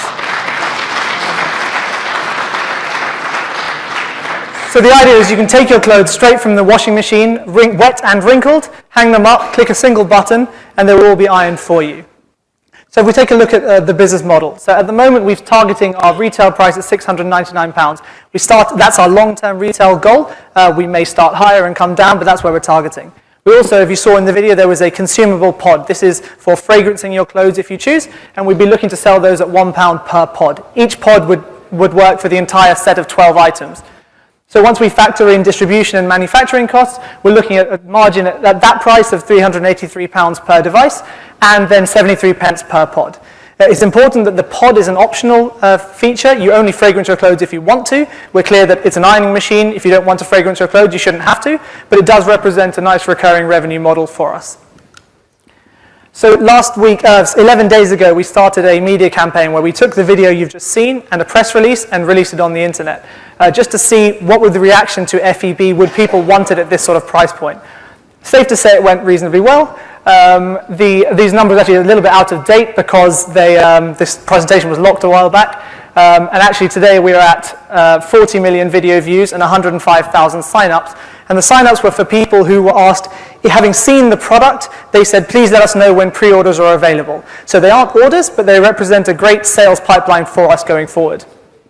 So in the last week we've been covered by a whole variety of press, including the Daily Mail paper edition, the London Evening Standard paper edition, and as of yesterday it was in the the World Economic Forum Facebook page. So here's hoping that I get invited to Davos next year to iron their clothes. So who will buy this? We've sort of put three requirements on our target market.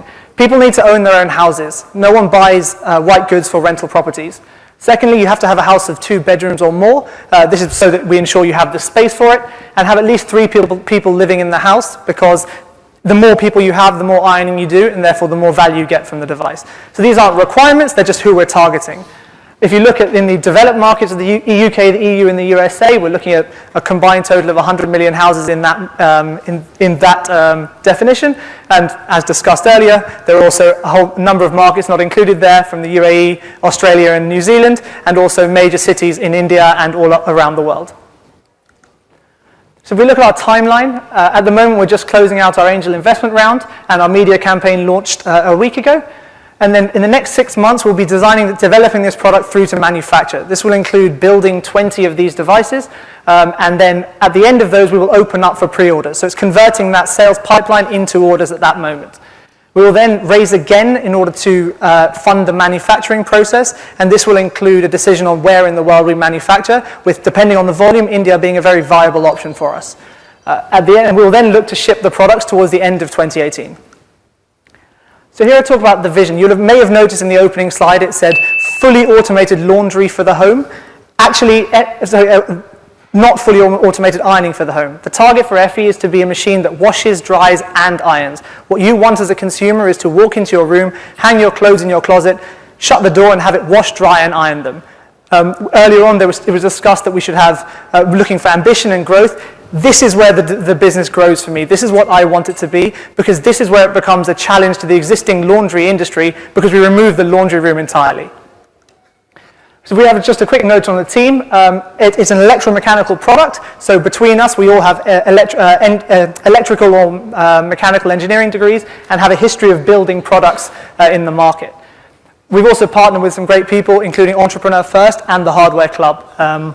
So all I'd say going forward is we look forward to you being part of the Effie adventure, ideally as customers. Thank you.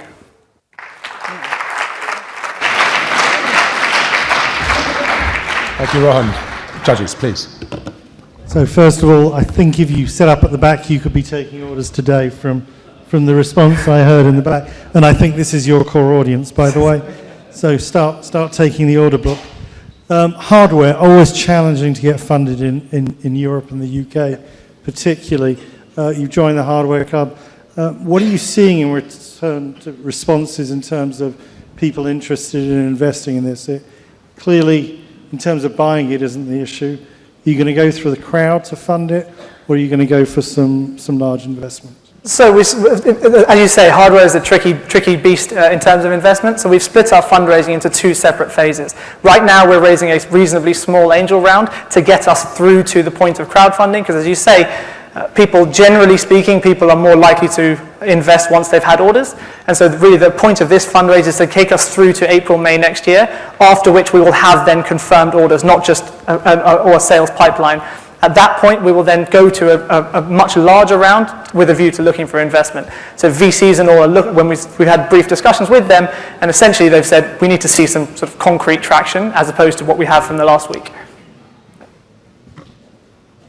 So, shirts is a very tricky business for me in terms of ironing. I don't get how the machine is able to make le col, I don't know how you say in English. Collar. The collar, like, nice, because that's like a whole art in itself. And so how does it do that? Like the more kind of technical, complicated areas, how do you correct that? Yeah, so there's a slight change in the way we've addressed this problem. So our vision for Effie as a product is to deal with 80% of people 80% of the time. So the idea is that your everyday use that you're wearing your clothes, it will take out all of the wrinkles and decrease the product your garment entirely, even if it doesn't do all of the perfect bits. We decided there's no point shooting for the absolute 100% of perfection, because even if people were particular about their ironing, they would never believe a machine could do it well enough for them. So there's no point targeting that market. We're targeting the people who need their clothes ironed constantly, and therefore it removes the bulk of the wrinkles. As far as the collars and the cuffs go, on shirts, for example, we also attach an extra tool to say you can whip around your collar in order to touch them up, because it would be a killer for this device if, having used it, you then had to take your ironing board out to touch the collars up, and that would be a killer. So that's the solution. Please. Just so I understand better the consumer, because you looked at kind of homes, number of people, but for me, when I think America and like home and mortgage, they're living on a kind of leasing economy so for me, I would even see this product potentially leased or kind of a prepaid model. There's ways of payments on how to address that, but today, how much do people pay on average, and at what point does your product become interesting in terms of either they outsource their ironing or they have a cleaner that comes to their home and they pay 3-4, because what's that like target where they tip over and say, okay, I'm gonna spend over $700 in this product? Yes, it really depends on where you look in the world. So Europe as a whole is Europe as a whole is we really like pressed clothes, whereas America as a whole sort of adopts technology more readily. But it's true that the Europeans spend twice as much on ironing as Americans do. So we target Europe to start with. But as far as the amount people will be willing to pay, we've pitched it deliberately at a point which is priced similarly to high-end washers and dryers. So Whirlpool's latest dryer sells it at £1,000. Their previous one sold at £500, and all they did was added Wi-Fi to get it from 500 to 1,000. They aren't able to innovate the way we like this, and therefore $699 to $999 is the bracket that we know people are paying in currently. The other proof point is that there are ironing systems that are big boards with water tanks embedded in them. Those will sell between £1,000 and £1,500 per board, and you still have to do the work yourself. So those are our sort of tipping points. So in this device type business, IP is critical. Mm-hmm. So could you share with us a bit more about the IP, about the manufacturing side, and how you're going to protect yourself going forward? Sure. So we are patent pending on the inside of the treatment method, so specifically inside the box once the door's closed. That method that you saw briefly there is patent pending, so it'll take 4 years to grant. But actually, we don't really view patents as our defense strategy. We can't afford to fight a patent. If Bosch come and do it, there's nothing we can do about it. Our real advantage is in our speed. The reason that our team is exclusively engineers at this point is because our ability to, in the next 6 months, to develop this product, we can do, by the time Bosch see this video, decide 6 months from now, cool, let's put some money into it, we're a stage ahead, and we've already built a manufacturable product. That's how we stay ahead of that industry. So in that same light, what is going to be your rollout plan in terms of product development? Because you will not have too much time when you get a big player come into your space. Correct. So what's most likely true is that come the point of, and we'll start these conversations in March, April, is that we'll need a distribution partner of some sort. Now that might be a brand like Bosch or Electrolux or AEG, but alternatively it could be a whole variety of other distribution partners who you can just exclusively distribute, or even retailers like the John Lewis's of the world. And so realistically we will need that support, and at the moment, given where we are with the prototype, it doesn't make sense to have those conversations, but that's something we will look to do in March and April once this product is literally, I can put it on stage and say, here you go. Thank you. Thank you, judges. Thank you, Rohan. It's Rohan Kamdar with Effie. Okay, I have OCEO and Bhavin Shah.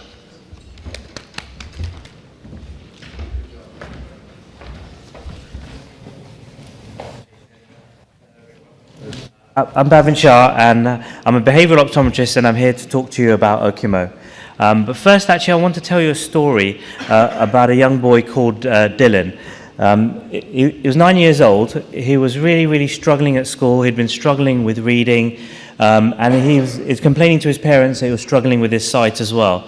So he'd had several eye tests, and they couldn't find anything. And actually it was getting a really difficult situation for him. He had behavioural issues at school because of his ability to learn, and his parents had actually taken him out and his mum was teaching him at home. So his mum, after doing a lot of research, found out that I was a specialist with vision and learning. So she brought him to me.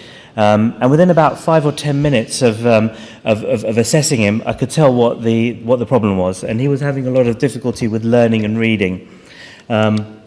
So it was stressing him out a lot. So if OCEO had been available at that time, we would have been able to pick this up much, much sooner before it got to that problem. Now, just to give you a picture of the kind of overall situation, about 20% of kids have a visual problem that hinders their learning but hasn't been detected yet. And about 10% of the world's population has a reading problem. And about 60 to 80% of those kids with reading problems, there's a visual element in there. Now, normal optometrists are trained to provide an optical prescription, and they will detect disease. But there's a lot more to it with your vision when you're reading. There's how you move your eyes, how your eyes work together, and how you process information. And actually in the UK, there's about 70 of us. Worldwide, there's about 4,000. So because of that lack of demand, I mean, we can charge over £400 for an assessment. Therapy costs £100 a session. And we're talking about several sessions a week, and it can go on for months and months. So worldwide, there's a shortage of about 65,000 of us. So that's the kind of problem there. So as we all know, technology is changing the way we access everything, not just medicine. Some of the techniques that were being used before had been used for many years, and relied on the skill of the actual practitioner, rather than now where we can use technology, we can be a lot more accurate, a lot more reliable. So along came OCEO, an accessible, easy, affordable way of checking vision screening. It's a straightforward premise. We use a sensor, and our algorithm analyzes eye movements when kids read and when they do a task on the screen. Our algorithm will then analyze the patterns to be able to give to identify the kids that are having trouble, and then we would then provide them therapy or direct them to the right professional. It only takes 5 minutes per test, using just a tablet with USB or a laptop, an eye tracker, and we can go through about 10 kids every hour. It brings the cost right down now to €7 per student per child, and even for the therapy, we're talking about $90 for 3 months. As an addressable market, there's about $16 billion worldwide, euros worldwide. In the UK, we're looking at about $29 million euros per year. And even if we just find that 10% of kids who are really struggling, that's still 2.9 million a year. So where we are so far, we've got our diagnosis system. We've been doing some pilots and some studies. We're looking to bring forward some more therapy and do a larger product launch. We've got about 10 clinics so far who are using the system. And actually what's been really important is some of the partnerships. We've had a pilot study in Paraguay with 5 institutions, 400 kids, which has provided lots of data and shown us a lot about the actual system and what kids and what the institutions need. In terms of competitors, there's a couple on the market, but a lot of them are actually driven more towards practitioners and clinicians rather than more mass market and to educators. And some of the systems actually are using older technology. So we're a lot more advanced, and we want to make it a lot more easier, a lot more plug and play to use. And in terms of our roadmap, we're kind of rolling out. We want to try and do some more trials in the UK. We're in talks with some schools to do some pilots. As a team, we've got Gabriella, who is a lawyer. She's had experience with business development and entrepreneur, and she actually has some of these similar visual problems, and she had struggled a lot as a child to try and have access to information and to help her. Just going through, we've got a team of advisors there. We've got technical engineering background as well as medical and having access in the educational market. We're looking for a seed investment of 230,000, really more for developing and bring us forward. But actually what we're actually really also looking for is contacts in schools where we can do some pilots and where we can sell the product into schools. And actually charities, we found there's been a lot of interest with charities who want to bring out a school screening, and we've actually developed our platform as a result of that. So we can track the students all the way through, and we can provide results of actual impact. So we can show the kids how many we've screened, who we've helped, and actually what the outcome was, because that impact is very important for the charities, NGOs, and all the kind of stakeholders there. So, thank you.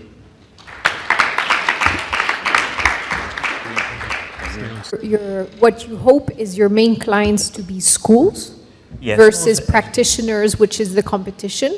Yeah, that's right. And so schools, it's complicated to get them on board, so your sales cycle is very long and painful.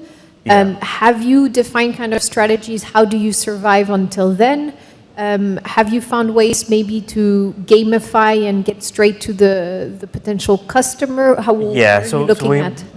We have had kids where the parents have seen what we're doing, and they've been kind of pushing the kids in.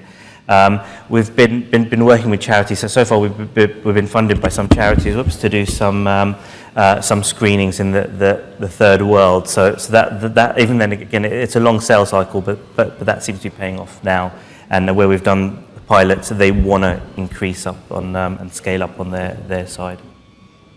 A couple of quick questions. Do you need regulatory approval as a diagnostic? Not yet, because of what we're doing is non-invasive, but I think we'll start looking down that route as well. Because I know you talked a lot about trials and getting data. I think that's going to be critical for you. Yeah. The other question I had was, what is your strategy around getting government help to help to be able to diagnose these children? That is an avenue that we're actually looking through. I think we need to get a little bit more proof and show a bit more of the impact that we're making, and then we're going to take it more towards governments. I think governments would be a good target, really. So I had a child with these sorts of issues and ended up with a guy called Paul Adler. Oh yes, yeah. After I trained under him. Oh, exactly. Yeah. After a number of sort of sessions with OTs and the rest of it to discover the issue. I would have thought going for the OT and the optician market where somehow you share the margin, because they're not really the competition because they don't currently solve these issues, would be an easier way into the marketplace, having these people as partners rather than viewing this competition. Yeah, there is a market. What we're finding that so many kids just aren't even getting to the optometrist in the first place. For some of the studies that we've done in schools, in fact, I gave a talk to a school recently, and 9-year-olds, half of them hadn't even had a sight test. So we're not actually even getting that far yet. But it would be a channel that we can explore. Okay. Thank you.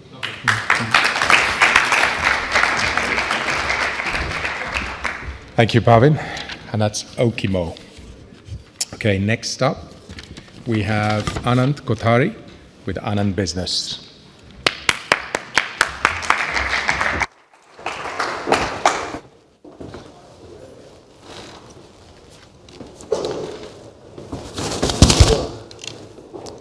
A very good afternoon to one and all. Jai Jinendra, Pranam aap sabhi ko.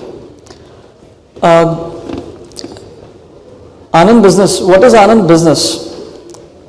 Excuse me, can I have your attention please? Thank you. Anand Business.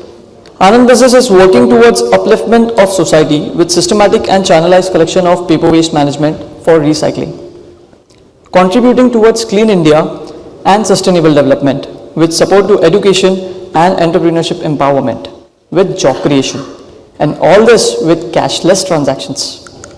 Let us have a look at this video.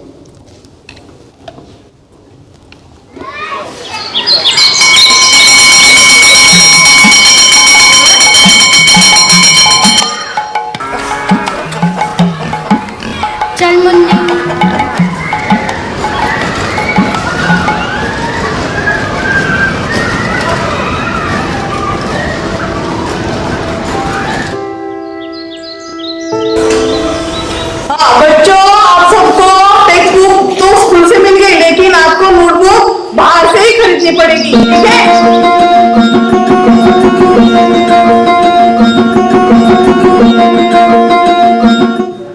अरे कहाँ से पढ़ाऊं? मेरे पास इतने पैसे नहीं हैं। आगे चल के इसकी शादी भी तो करनी है।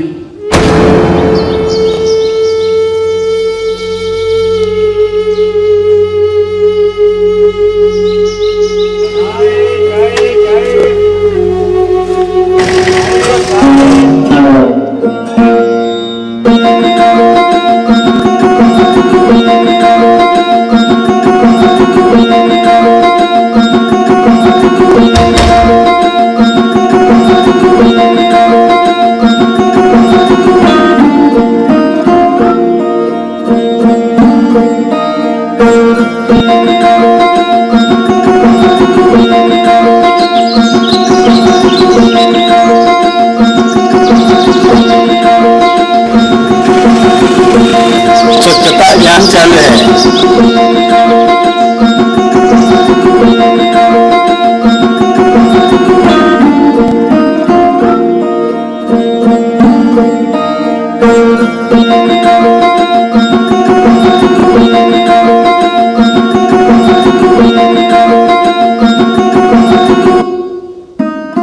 जरूरी नहीं पढ़ने के लिए पैसों की जरूरत होती है, जरूरत होती है तो बस पढ़ने के लगन की। तो आइए मिलकर हम सब इस देश को स्वच्छ और इस रद्दी से किसी का भविष्य बनाएं।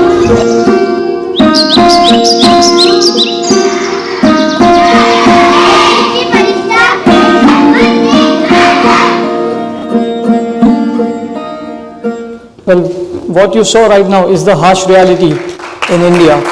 In every small villages, children find it difficult to fund for their education. So let us look at the problem. What is the problem? According to the recent report of Central Pulp and Paper Research Institute, 80% of the paper waste is being not collected annually. That is wasted in India either in packaging, cleaning or burning. The value received by selling those paper waste is extremely low. Once accumulated, the sorting of the paper waste is extremely costly and time consuming. Stored for a longer duration causes degradation. Certain documents which require secrecy, they are shredded and burned. So what are the solutions? By providing notebooks in exchange of paper waste, the end customer benefits. Develop the systematic method of source segregation. No money exchanges hand. To complement Padhega India, Badhega India, which means through education to growth of India, here comes Anand Notebook. From training and skill development at the root level, due to recycling, no trees will be cut. New life will be given to the sick paper mills. So how we do that? Well, you see there are paper mills. We procure paper, fresh paper to Anand Business. Anand Business manufactures new notebooks and provide it to the end customer via franchisee. And in turn, the franchisee collects the paper waste and provide it to the Anand Business, which is forwarded to the paper mills. And the cycle goes on. This is the franchisee's shop layout which we have created, where you can deposit your paper waste and take away new notebooks for free in exchange. This is the recognition certificate to each of the franchisees and makes them legally bounded. We have received the Best Startup Award at the hands of Union Minister Shri V.K. Singh Ji and MSME Chairman Shri Rajneesh Ji Goenka at Startup Expo, New Delhi. Our infrastructure is sprawled across 10 acres of land. This is the production unit and this is the storage capacity. Every notebook is manufactured on solar energy. If we look at the figures, India imports 20 lakh metric tons of paper annually. We have more than 10 lakh schools and 40 crore plus students. If we consider 2 crore school-going children in the state of Maharashtra, one can collect 3 lakh tons of paper waste if each student contributes 15 kgs per annum. Paper consumption in India is growing at an average rate of 8 to 10%, of which printing, writing and newsprint accounts for 50%. The demand drivers, basically the education is on growth in India. So that is how we transform. Every child in our country, male or female, should never lack education due to lack of notebooks. Considering the frequent calamities happening in the world, our vision is save the forest and the trees. We have just taken the first step. Thank you very much.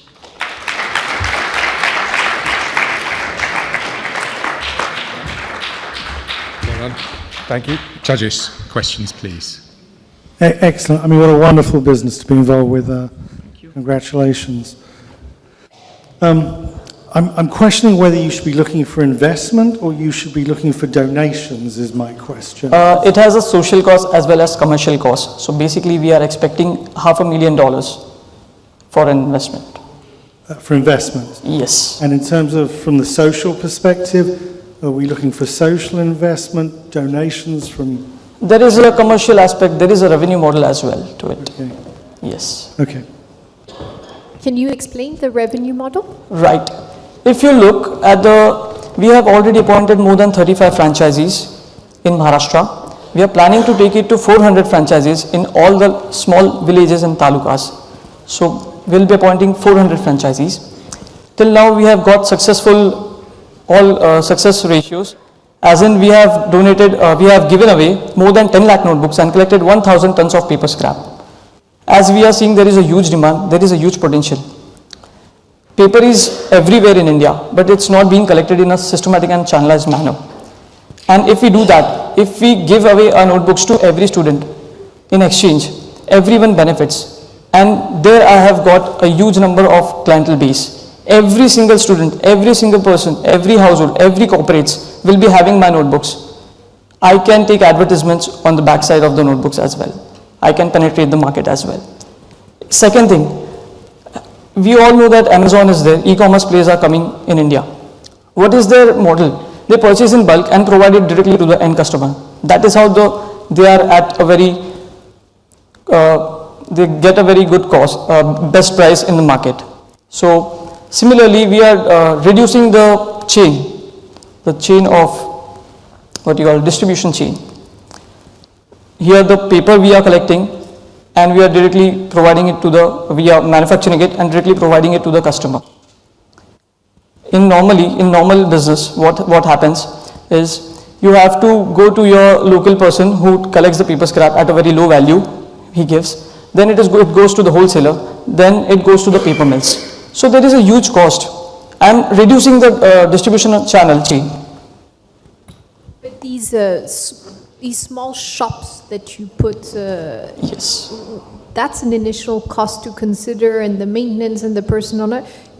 Aren't there already physical spaces that you could rent out, partner with? Well, I'm going through a franchisee module, right? I am taking an investment of 2.5 lakhs rupees. So there, the person has the space. He collects it. And so, how long does it take a student? Because they're your main source of paper waste, correct? Students today. Sorry, I didn't. Today, students are the ones collecting the scrap paper and being able to transfer it for a notebook, correct? See, I'll tell you one thing. You are a customer, you come to me. You come to me with all kind of paper waste and you give it to me. I give you the notebooks immediately. It's like immediate exchange, instant gratification. And how long does it take them on average to collect enough paper to have a notebook or to have enough notebooks to study that? Yes, in India, the newsprint and notebooks and textbook market, every household collects minimum 15 kgs of paper scrap, minimum. Because if you have one subscription, that accumulates to 12 kgs to 15 kgs in a month. So every month you have 15 kg of paper scrap from one house. Similarly, you have corporates, you have governments, you have various institutions, universities. From there, we get a lot of paper, which we are collecting through our franchisee network. And in turn, we provide them finished product. It's not just notebook. We will be expanding to 50 more stationery products, which are the need of the market. I wouldn't mind just following up a little bit on your question there, but what would be the typical margins that you'd look at, both as a franchisee and as the master franchisor? There's a 10% margin. And how would you develop the corporate side of the business? Because I think you've really articulated very well the schools link, but there's a huge opportunity in the corporate world in India. Right. And I think maybe tying up a couple of the points that you've heard before, and from the angle of donation versus investment, I think there's a lot that industry and government can do to help you. Right. It's not just social, there is a commercial aspect as well, as I've told you. Yeah. All right. Thank you.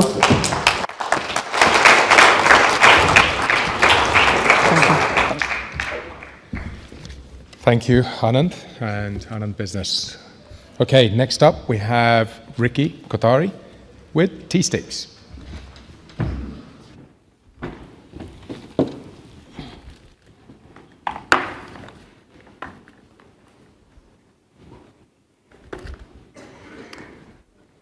Good afternoon, ladies and gentlemen. My name's Ricky. I'm one of the co-founders behind Tea Sticks, and good afternoon, panel.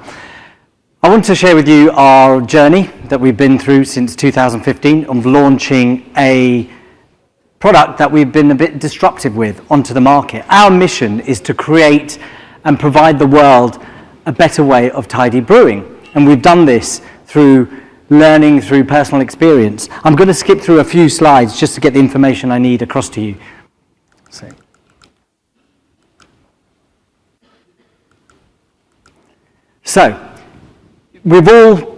people are outside, and we're all consumers of hot beverages.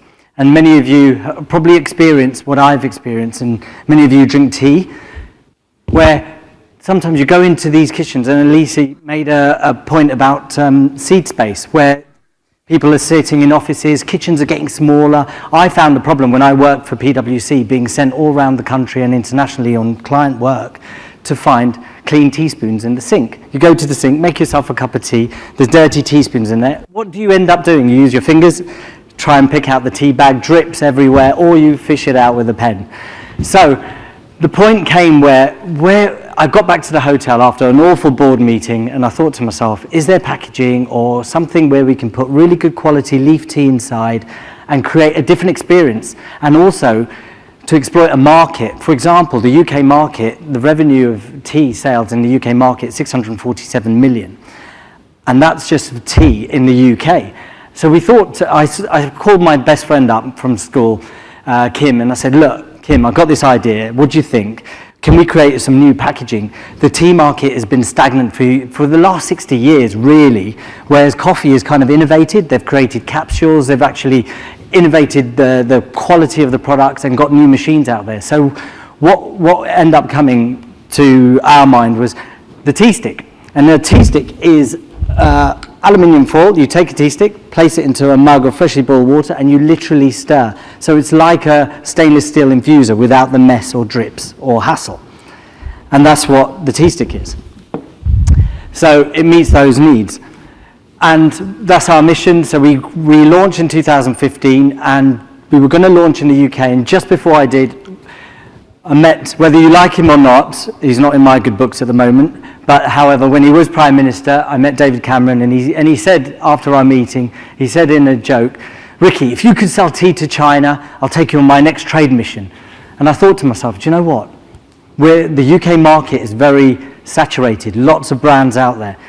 So I said to Kim, let's go on a trade mission with DIT, UKTI, let's go on a trade mission, let's investigate the China market. So we did. We ended up going out to China, getting the responses, investigating, do all the Mintel reports, Euromonitor reports, and understanding actually the China market's of quite interest. So we took the brand with the UK government, and we took it to China and launched in 2015 in China. And since then we've expanded the business in terms of understanding the market, understanding who our demographics are. It's the on-the-go market, the growth of the on-the-go,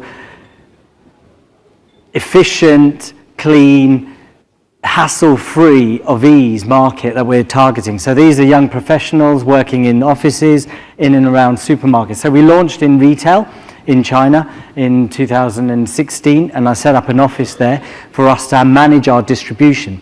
And since then, we are now branching out, so we're going from retail, where we see more of a prominent growth, which we've found in the UK, is within hospitality. So hotels, restaurants, cafes. So this is a bit of a highlight of where we are at the moment. Sales growth, it seems to be a competitive market. There are no competitors doing in terms of the scale of what we're doing. There are similar brands out there with product, but they're very uber premium. So we're trying to hit more of the accessible to the likes of many of us who shop in retail and supermarkets. And that just gives you an idea. What we're looking for is helping grow the awareness and the brand of the brand and the concept behind the product. So China has been our main focus till now, and the reason for China's focus is the opportunity there, the size of the market. Also, they're not brand loyal as many areas are, especially the UK, for example, the current brands that are very prominent in the UK. So we've got an open consumer looking at new products. So let me just skip ahead. So that's a bit about the China market, the size of the market, and I'll take some questions on that. But the opportunity to scale is incredible, and because we built that office in China and set up a pipeline, so the products are manufactured in Europe and UK and blended here. So we bring product there to the UK, blend and send back out. And I just want to share with you what our plans are. Because we've done that pipeline, we're bringing in new cool UK brands to market and sharing that. So HoReCa online platforms are massive in China, and it's unfathomable to think how large they are. Amazon's like at the bottom, if you think about it. And many of us know Tmall, Taobao, Alibaba 365. So just to share with you the team, myself, Kim, and Fiona, who runs our office in China, and the rest of the team, and that's us, T6 of London.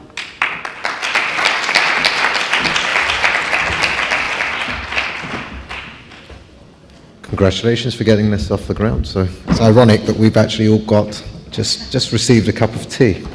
So just a couple of questions that obviously know this space fairly well from a coffee standpoint, but you did talk about it not being a premium solution, but how will you compete going forward with, and I can give you one example, specialty from Nestle, for example, which is in that premium space. That will be the first one. The second question that I'd be intrigued to know is, in terms of your sales plan, so it's focused on China and the UK, is what I take away, and how is that evolving since setting up your China office? So those would be my two questions. Sure. So in terms of the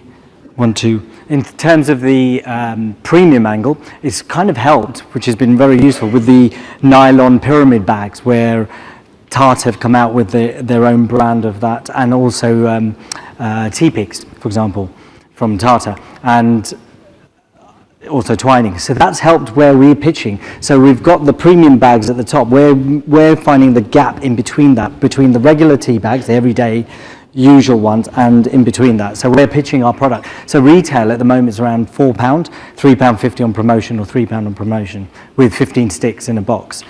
The second question, that was to do with... That was more around sales, but more sales. Around weighted distribution, for example, in the UK as well as in China. China, I did have a slide on that which showed the graph. So in terms of where we are with China sales, is about 80% of our total revenue coming in.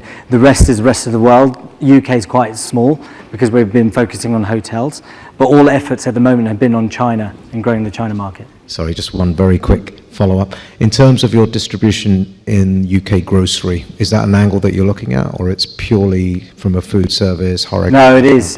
It definitely is, because we've seen where we've been in hotels, the consumers there have said, where can we buy this? We would love to take it home, have it for dinner parties, also bring to the office and carry as portability. So we are looking at it, but I think the awareness is one of the key parts of that strategy and that marketing plan that needs to go with it. Whereas China is very much, we feel that we've learned that it's a very open market. People have the traction has been a lot quicker. And maybe they're more aggressive than we are, because even though we like innovation, us Brits, but also we are quite traditional in the way we do drink and consume tea. Seems like you really need to get in more money, get this thing growing, and then there's an exit to one of the P&Gs, or that's right, Andy Porteous or something like that was in here earlier. Where do you see that route and that time frame going? Because you're looking for 150 now. Yeah. There are a number of venture groups that, if you get the right traction, will put in significant money. Yes. How do you see your route to exit? So what our plan was, we are looking to exit in 5 to 7 years. That's our plan, and it is to and an ideal partner would be, or buyer would be, someone like Unilever. Okay. Cool. Do you, in China, it's mostly retail, your revenues? It is, it's retail through the platforms. For example, we supply the Google office there, we supply some of the hotel chains like Park Hyatt. Okay. And do you have an idea of your cost of acquisition for a new consumer? Do you have an idea of how much it costs you? For a new buyer, like a... Yeah, why not? Yeah. So it would be through our trade, and that's the way we gather that distribution. So the cost of acquisition, probably, we worked it out around £50 to £70. And then a typical retail buyer is how many tea stick boxes? So, so for example, we would send pallets to them, UK pallets. So for example, our plan this year has been 12 20-foot containers and 5 40-foot containers. So we're along that pipeline at the moment. We're delivering that. And yearly contracts, 6 months contract? So, for example, we've just now, last month, we just signed up with JD.com, which is one of the exclusive platforms in China. And so we're just getting the data now.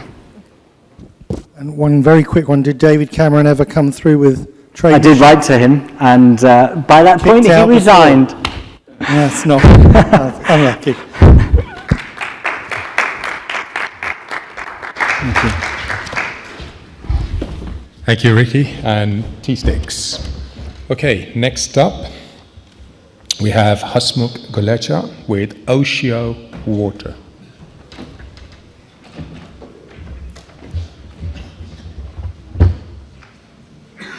Deteriorating quality and rising cost of drinking water is one of the biggest challenge faced by ever-growing population across the globe. The existing clean drinking water systems are either inefficient or ill-monitored, and in turn they are ineffective over a period of time. Close to 1100 families in Bangalore now have an intelligent, sustainable and cost-effective solution for their drinking water needs. We call them OCEO families. In less than 7 months of our business journey, ladies and gentlemen, you would be happy to know that Jain startup OCEO has already started creating waves internationally. OCEO is featured in Global Market Research Report of top 100 water purifier brands across the globe. Our startup, and this survey is done by Verified Markets, very renowned market research company.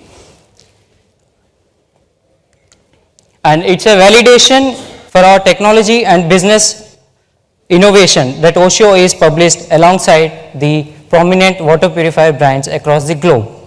Audience, a good team builds a great company. I myself, Hasmukh Gulecha, I handle operations at OCEO Water. My team members come from diverse working culture in their equals individual strengths.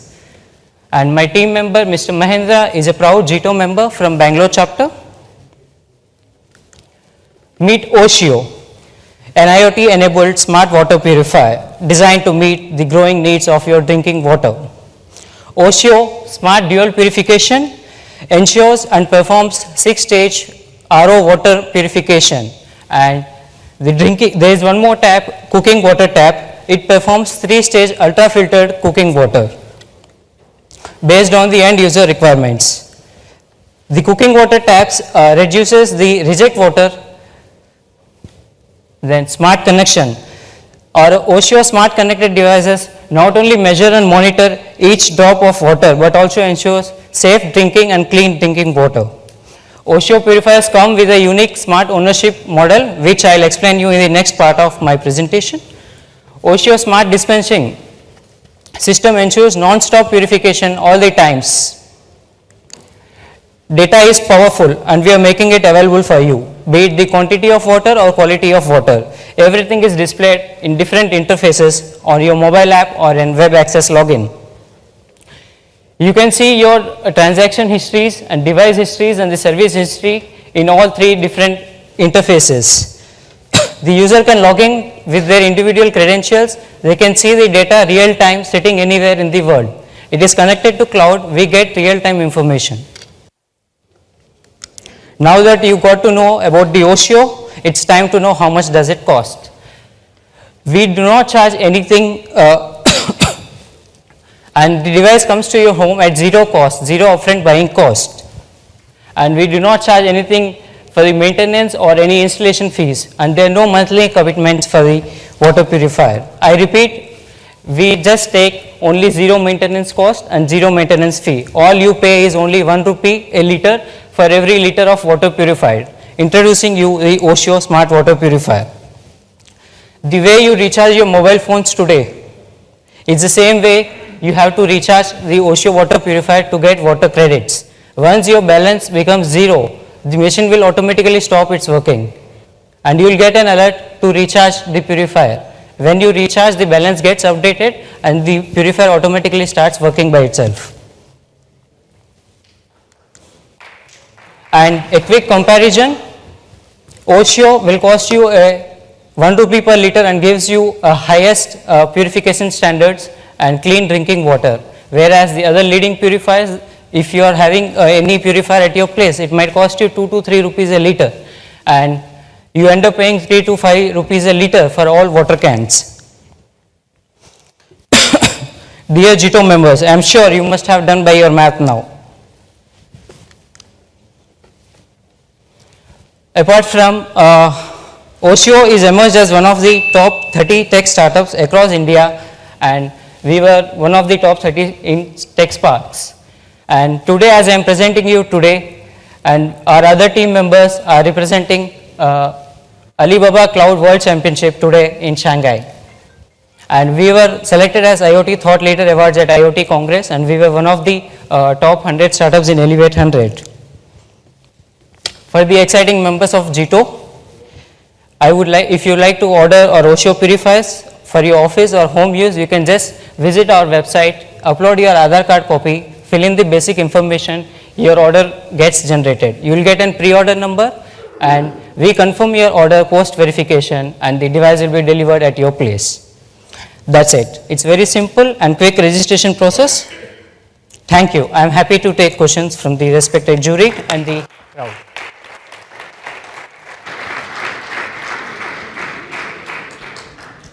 Thank you. Great business. Again, so 2 questions. What are your margins on this? Because clearly prices are lower than your competition. Yes. Delivered locally, and it's a lovely machine. So where do your margins sit? Obviously, you don't have the experience of having to replace machines yet. But we have deployed around 1100 machines in Bangalore, and they are working very good, very effectively, and we are getting revenues of 500 to 600 rupees a month on each water purifier. And of that? And the USP of this product is the user need not buy the product. It comes at a zero cost. It's only what we charge for the purification of services. And the replacement of filters, it comes again at zero cost, and it's very easy to replace the filters. And then the last thing is, are you looking to grow internationally, or? Currently, we are tapping Indian market, and in future we might think of international markets also. Okay. Maybe I'm asking a very basic question. I'm a little confused by the business model in terms of the machine obviously has a cost to you. It's a capital investment which we do. Right. For the users, it comes at zero cost. Right. They have to pay only for the water they consume. So typically, in your experience, I mean, how long is it going to take to pay the price? A family of 4 to 6, 18 to 20 liters a day comes around 600, and I break even 18 months. You break even in 18 months? Yes. And you've not had any experience yet with regards to, because obviously we have a lot of experience with machine-based businesses, but do you have any experience yet in terms of maintenance costs and the hidden charges of having a network? There are no hidden charges. That's why I mentioned that. No. The hidden charges to you as the business of having a network of machines that you'll have to look after. Yes. Have you had any experience yet of maintenance, breakdown, refit? It's been 6 months I'm in this business, and we've installed 1100 machines, and we have changed filters twice for few customers, and for few customers who are not using much. Let's say they are using only 5 liters a day. So the maintenance comes at the later part. The maintenance happens based on your usage. If your usage is more, here the live data is there, your filter's life will come down, and when it comes down, even I get an alert, even user get an alert that filters have to be changed. So we send filters, and it gets changed instantly. And you can see your balance here, and you can see real-time quality of water displayed here, both input TDS and output TDS, which is measured in ppm. For the households that want this, because it's free of charge, it's super cheap, purified water, so it's more kind of low-income families? It's for everyone. It's not like that only low-income families. So there's anyone can afford. It is so beautifully designed, and it is easy to replace the filters also. I can just show you. You need not need a screwdriver to open the purifier. You can just open this, Just twist this, open and replace the filters. It's very easy. I can just show you. That's it. And in future, for the first time, our technicians will go for changing of filters. In future, we'll just ship it off and we'll share some videos so that they can open and change the filters. And these filters can be couriered back to us, and so that we can dispose it off in an eco-friendly manner. And if not, they can raise a request, we can go to their place and collect these filters. And it purifies any type of water, because then you It purifies up to 1200 ppm of water, and if the ppm is more than 1200 up to 1800, we'll put one more external filter. Okay.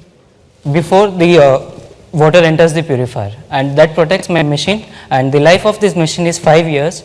If I do a good maintenance, and the life of machine can be extended to 7 years also.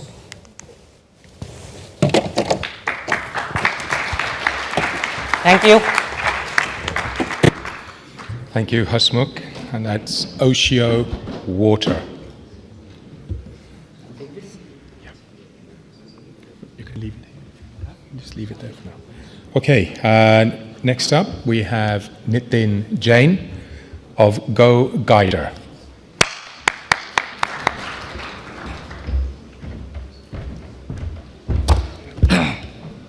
Hello everyone, Jai Jinendra, and thank you Jito for giving this opportunity. This is the first time we are showcasing our product, a travel product, Goguiddr. So as our tagline says, every trip is memorable and we want to make them cherishable forever. So as you know, everybody's here travel from somewhere. And then you must have experienced some sort of booking, some sort of travel planning, some sort of experience in managing or itinerary your plans. What we are here for? So, what's the current status of your travel industries? You have multiple platforms to go through, you have multiple tools to look through, you have multiple itineraries, PNRs to manage if you're multi-leg journey, and then also you all have is, at the end, you have memories to look after. So it takes a lot of efforts and a lot of time to look through multiple systems to manage your entire travel experience. And the joy ends when you end up at this cycle. So your photos, you have a lot of photos, you can't take any more from or you have too many photos to sort out. And then what happens to them? You either send them to cloud somewhere or you put them in those hard disks. And then your memories are parked forever. You never get back to them because in today's smartphone technology, we are producing so many memories instantly. In a day, typically, we take about 300 to 400 photographs if it's a very exciting day for holidays. Here comes the solution. A holistic trip experience, trip management experience, where we focus on not just one part of your trip, which is most vendors are doing, but also the entire pre, on, and post-trip experience management. So in pre-trip, what typically we all do is search, compare, book, plan. And on trip, it's all about explore, adventure, and record. But at the same time, you also have to plan over your trip. You have to manage your itineraries, you have to manage your meetings, contacts, hotels, and all those things. And the post-trip, most important thing, when you are on holiday with your family, you want to enjoy your memories. You want to remember them and relive them as much as possible. Because that's what we are all doing, is parking them at somewhere.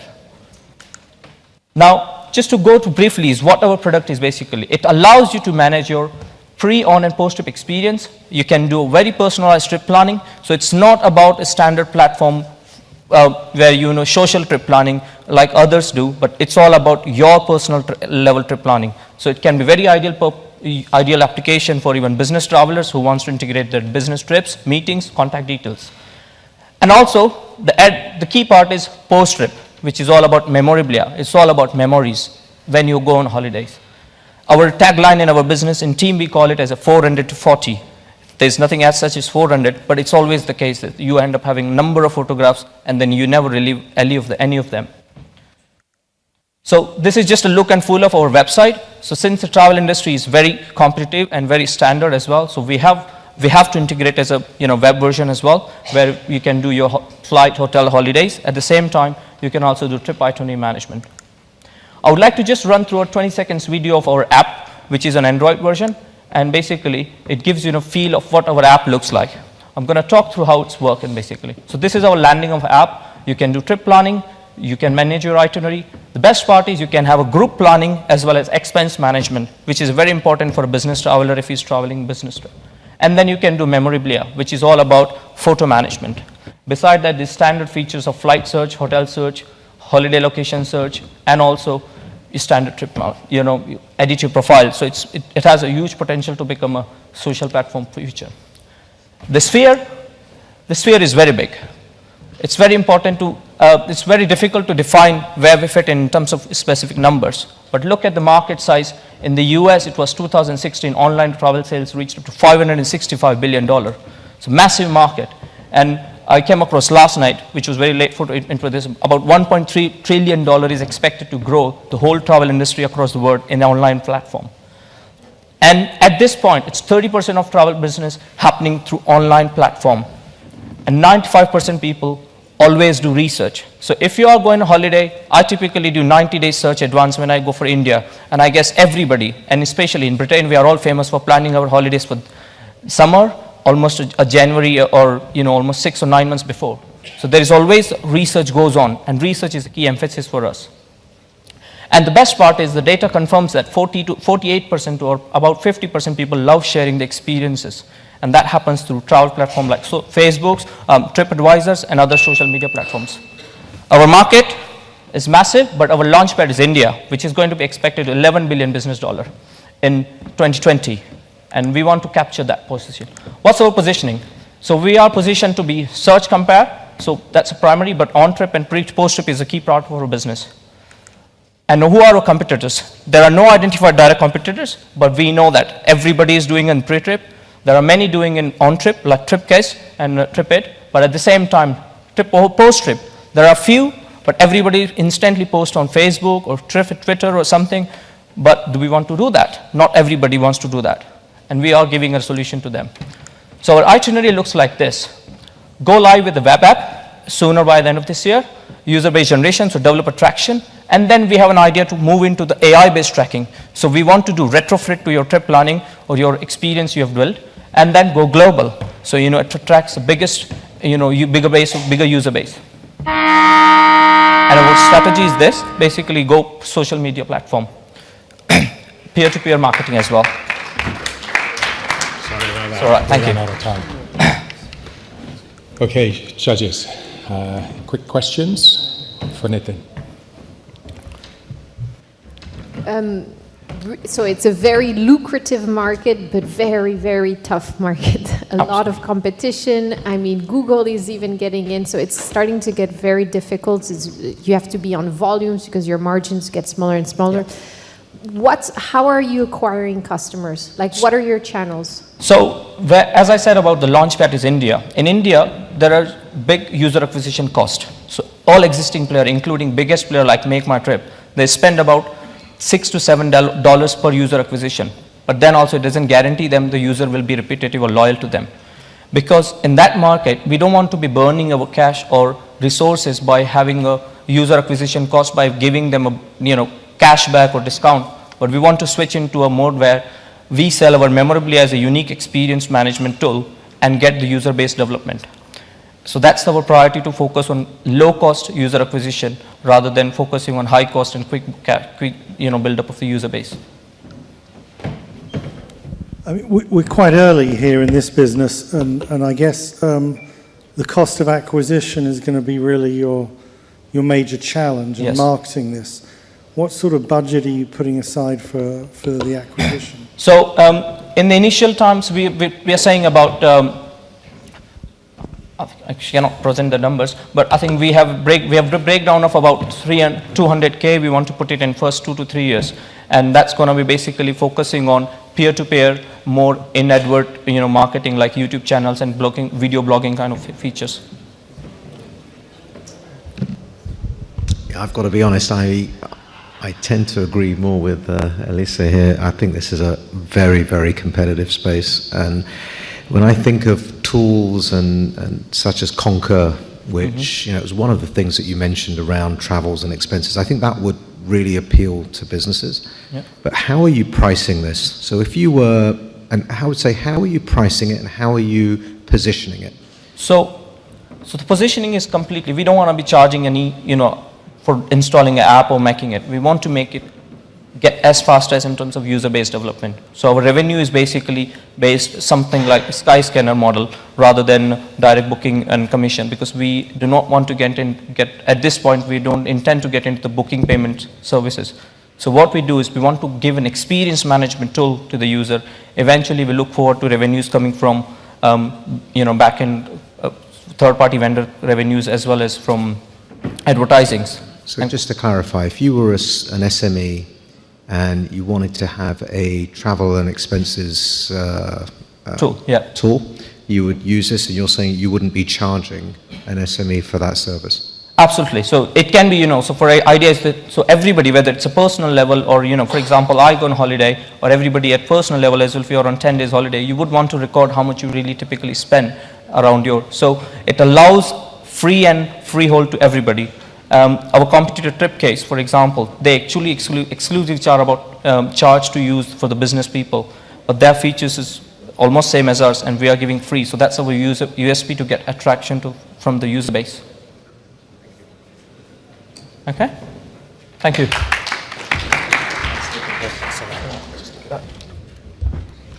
Thank you very much, Nitin. Jain, Goguiddr. Okay, next up we have Rakesh Mania of Vitalize Teas.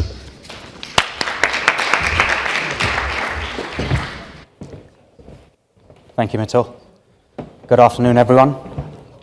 As Mittal said, my name is Rakesh Mania, and I am the founder of Vitalize Teas.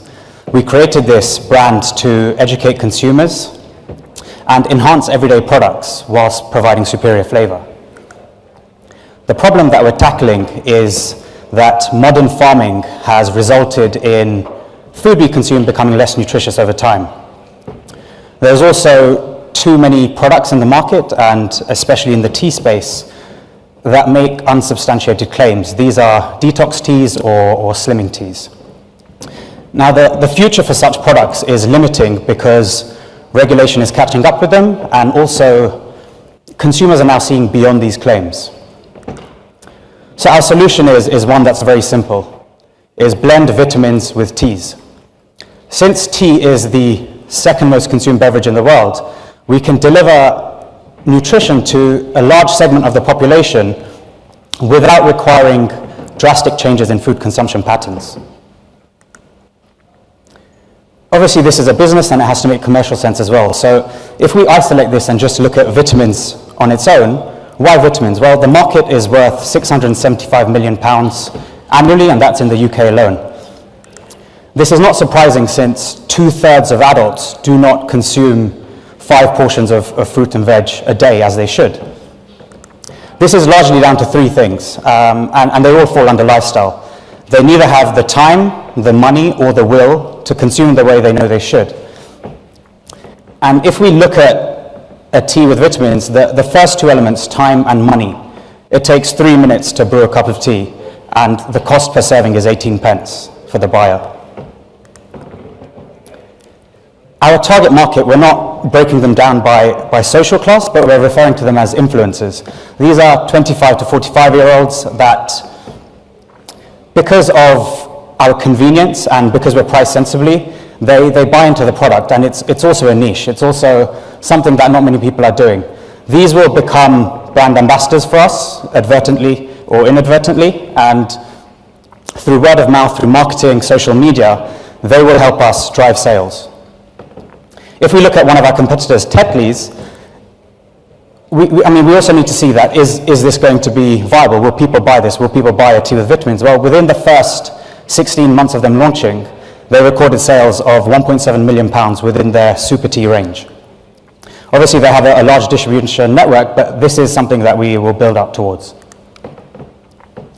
Now, I mentioned Tetley's. On top of that, we have another competitor called T+. They also have a great product, and it's a tea with added vitamin Bs and Cs only. What we're doing on top of them is adding vitamin D, which is now gaining prevalence in the marketplace. And there's been, especially in the UK with the lack of sunlight, there's a lot of media that is informing consumers that they need to take vitamin D supplements.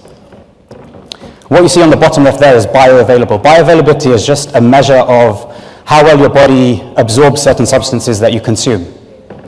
And we are only using the most bioavailable vitamins in the marketplace.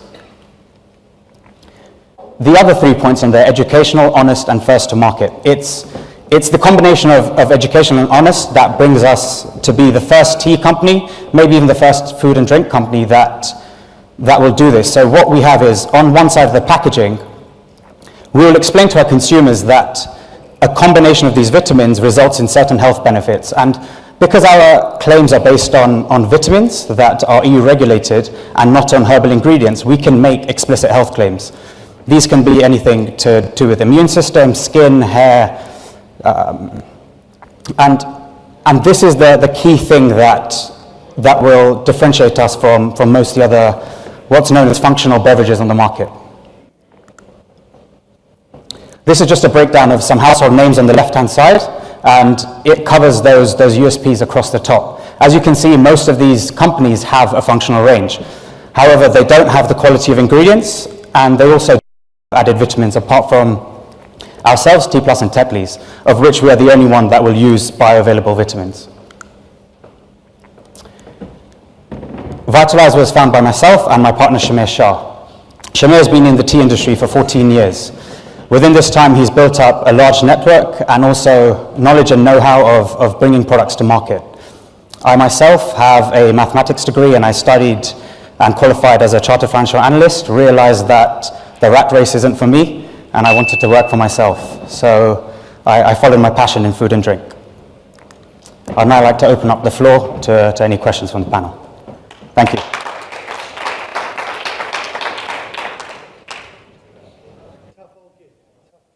Hello? Oh. It's a tough old gig, this game. Distribution's critical. Yes. And do you have the margins and the model and the pricing to achieve that? Can you just talk me through your ambitions, at least in terms of distribution, and how much margin the different players would get if we went supermarket or small retail? Yes, one thing I forgot to mention is I'm not actually looking for funding. It's more so the distribution networks, mentorship, or a non-executive director that can help drive this brand, and also just brand awareness. But to answer your question, we're looking at, depending on the retailers that we go with, because obviously the independents expect different to the supermarkets, who expect a different margin to the multiples, your Boots, Holland & Barrett, etc. So our margin can range anywhere between 35 and 45%, of which if we go with a large-scale distributor, they expect between 25 and 30%, and the retailers can vary anywhere between 35 and 55%. Do you currently have any distribution contracts, or how? No, I mean, we're pre-revenue at the moment as well, but this is what we're looking to build up, is the distribution networks. I mean, I've shown the product to a few household retailer names, and I actually pitched to Whole Foods, Plant Organic, and Partridges on Friday. So they've actually given us some feedback on the branding, which is what we're going through now and changing slightly. Okay. I think it is a difficult space to carve out value, purely because when you look across those comparisons that you've made there, the question that will come out is, okay, well, why? Why is it really that different? People have put vitamins in many things. The vitamin uptake varies immensely across the world, but even if you just focus on the UK, there's always two ways of looking at the vitamin market. There's the half of the population that will say they don't really add any medical benefit to me. There could be a placebo effect, and there's the other half who are people who will take them without even questioning it. So I think the challenge that you're going to have, and that would be a question for me, is how are you going to be able to carve out a market for yourself? Because that didn't really come through for me. Sure. So what's going to stop Tetley's from doing exactly the same as what you've done, and what's going to stop a Nestle, or what's going to stop hundreds of other tea companies that exist in the UK? No, and as part of our SWOT analysis, this is one of the threats, is the barrier to entry in such a product is not high.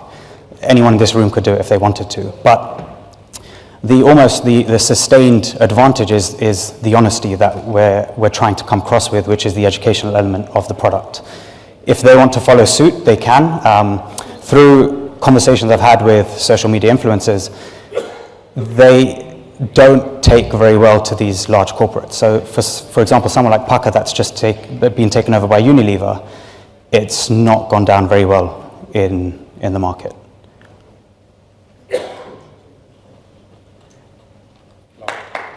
Thank you.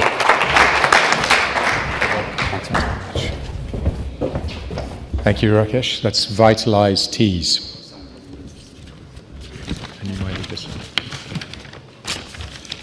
Okay, we're here with our final startup. Okay, this is Nirali and Nerav Mehta of Ahimsa, London.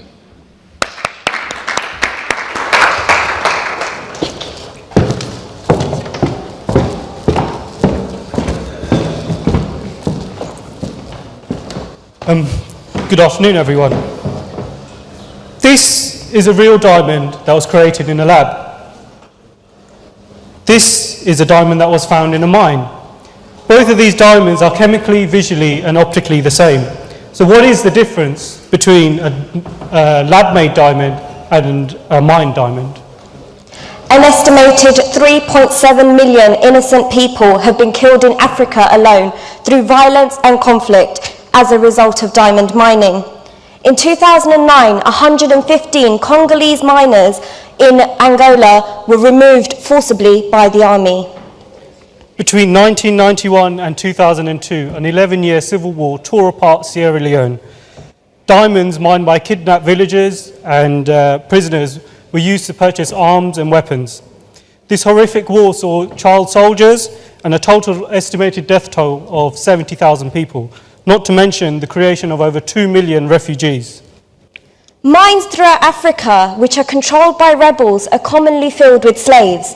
They're forcefully taken away from their homes to work in these mines with no pay, regardless of their age. Children are preferred because of their small hands. Children as young as 5 work 13 to 15 hours a day in diamond mines with little or no access to any food or water.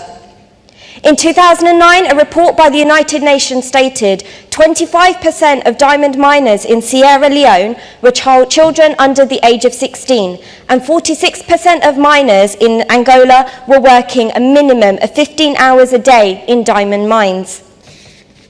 Miners not only suffer from exploitation, they endure daily and public rape, humiliation, and torture. Girls younger than 15 are condemned to sex slaves. Conditions in mines are so poor that there have been cases where miners were forced to sleep in pits next to the dead bodies of their recently killed friends. And it's not just the rebels. Corporate-owned diamond mines have such low levels of pay, where the starting salary is about 5 pence a day. And the average wage for a miner in Africa is only 60p per day. On average, for every diamond, 1,750 tons of earth needs to be extracted for each carat. Poor planning and weak regulation, along with irresponsible mining, has led to environmental devastation. Widespread soil erosion and deforestation has forced thousands of local communities to relocate as areas become uninhabitable. This is just the beginning of a very long list of issues faced with earth-extracted diamonds and the associated diamond mining. So what is the solution? Ahimsa is a Sanskrit term used in Jain, Hindu, and Buddhist religion. It translates to a respect for all living things and avoidance of violence towards others, a principle which we both are extremely passionate about. We wanted to create a brand that not only represented our ethical and moral values, but where we can guarantee 100% of our products are conflict and cruelty-free. That gave people a real alternative. Lab-made diamonds has given us this opportunity. The earliest recorded attempt to convert coal into diamond dates back to 1879, and since then scientists have not stopped trying. Recent technological advances have meant that lab-made diamond jewellery has become a reality. Diamonds made in the lab are exactly the same chemically as mined diamonds. They're not cubic zirconia, moissanite, or any other diamond simulate. Think of ice formed in a glacier and the ice that forms in your freezer. Both are chemically the same. One is formed naturally while the other is formed using technology. Ahimsa London is an online boutique. It specialises in jewellery and design services. We exclusively use lab-made diamonds and recycled fair trade gold. Our complete range is cruelty and conflict-free. Our online shop currently holds the UK's largest lab diamond collection, with bracelets and bangles, earrings and bridal sets, pendants and engagement rings, a variety of styles, a variety of designs. Our collection will definitely have something for you. Alongside our pre-designed collection, we also offer a bespoke design and create service, a simple 5-step process from imagination to design to finished product. We have in-house jewellery designers who will be with you every step of the way whilst your custom piece of jewellery is being made. It is impossible to guarantee whether an earth-mined diamond is conflict-free. Mined diamonds that are certified as conflict-free sell at a premium because they are seen as the ethical alternative. However, conflict-free does not mean cruelty-free, and the mining industry has done very little to stop human rights violations and the exploitation of children. With our diamonds, you can be rest assured that they are 100% conflict and cruelty-free. No child labour, no slaves, no blood. Best of all, our diamonds are 20 to 30% cheaper when compared to equivalent earth-mined diamond. Ahimsa London, for those who love diamonds but hate cruelty and conflict. Thank you for listening. We welcome any questions. We also have a sample to see.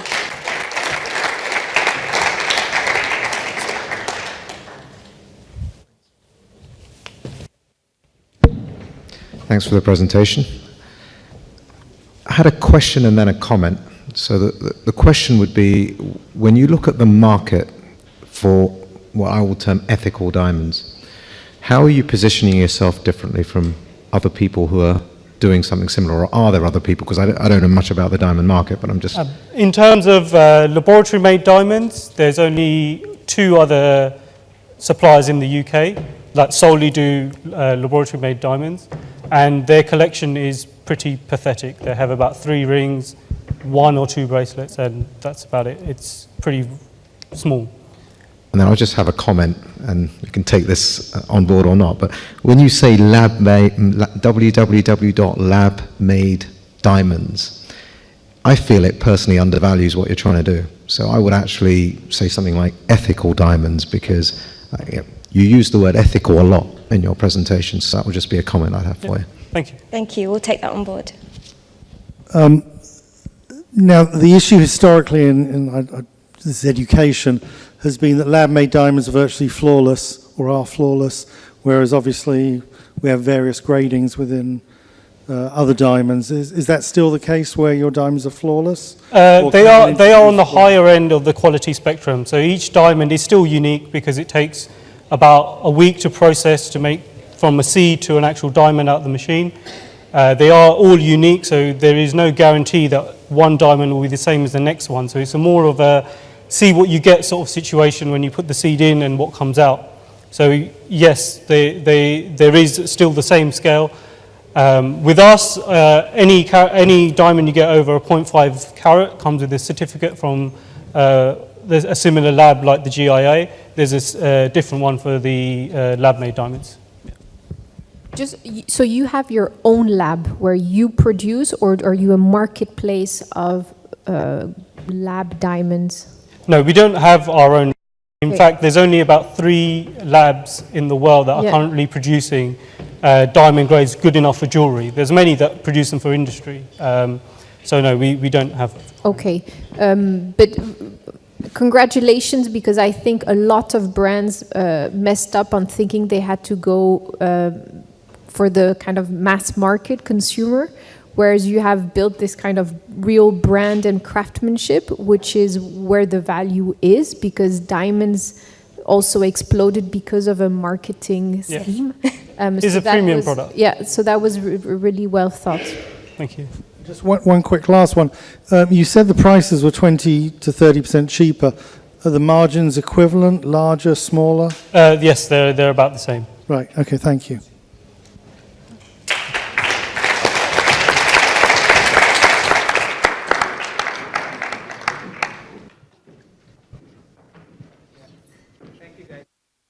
Like 5 minutes of your attention now. So what we are doing at JITO to encourage entrepreneurship through JIIF, which is a Innovation and Incubation Foundation. I would like Mr. Narendra Shamshuka to come on the stage and just explain in the next 5 minutes.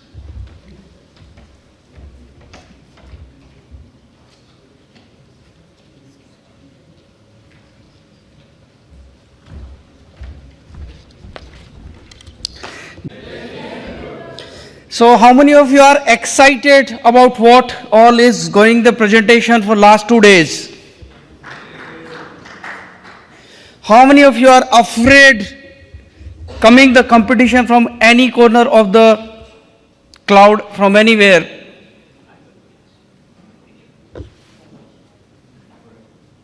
What are the businesses in which you are, friends?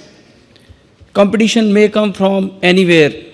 Nobody has thought that hotel industry is going to have the competition from Airbnb or anything else. So, what to do? Shall we run our own businesses or shall we leave that, start thinking and starting like these guys, new businesses? And age is not the limit. We have seen there are a lot of seasoned people like the doctor surgeon, say he came with an idea to sort out some solution. So what is the overall solution? JITO is bringing solution for you, that is in terms of JITO incubation and angel network. So what you can do?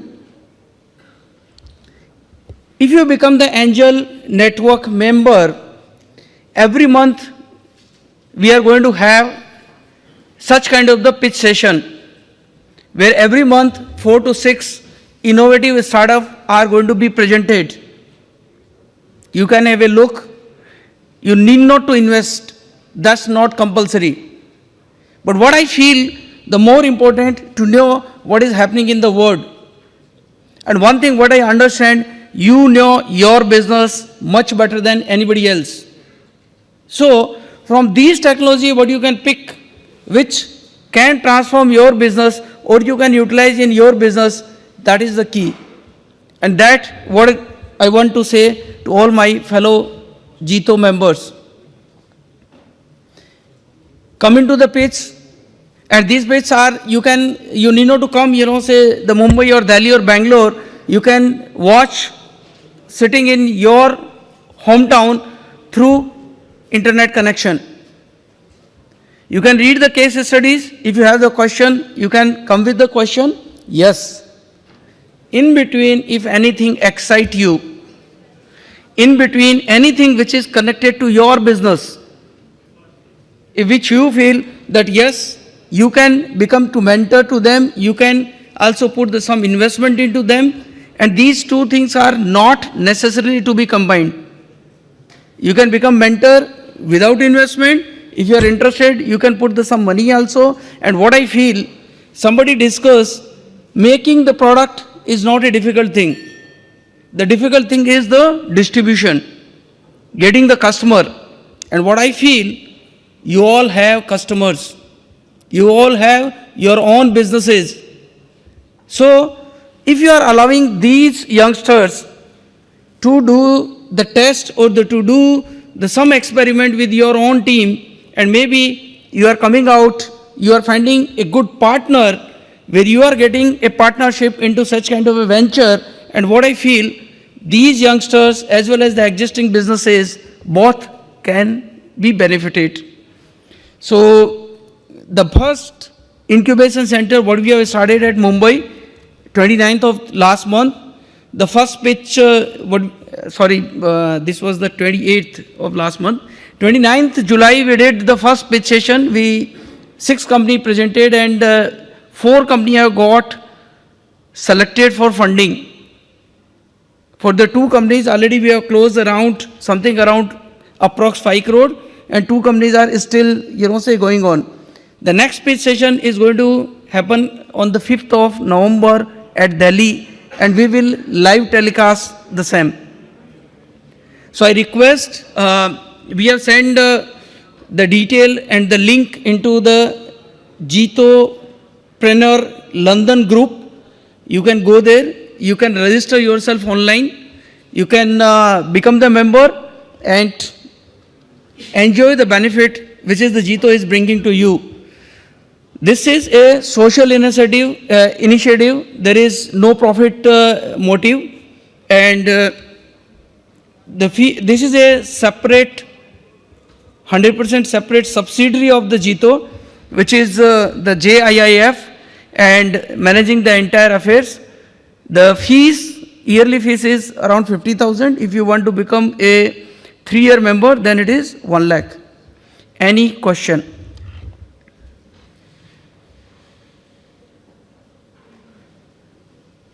Thank you. I would like to invite my team. Anup, he is here. Siddharth, just please. Siddharth, Anil, Jain, and we all are the around 5 members. We are here. So anytime during the lunch or the tea time, so if any further query, we will be more than happy to clarify the thing. Thanks.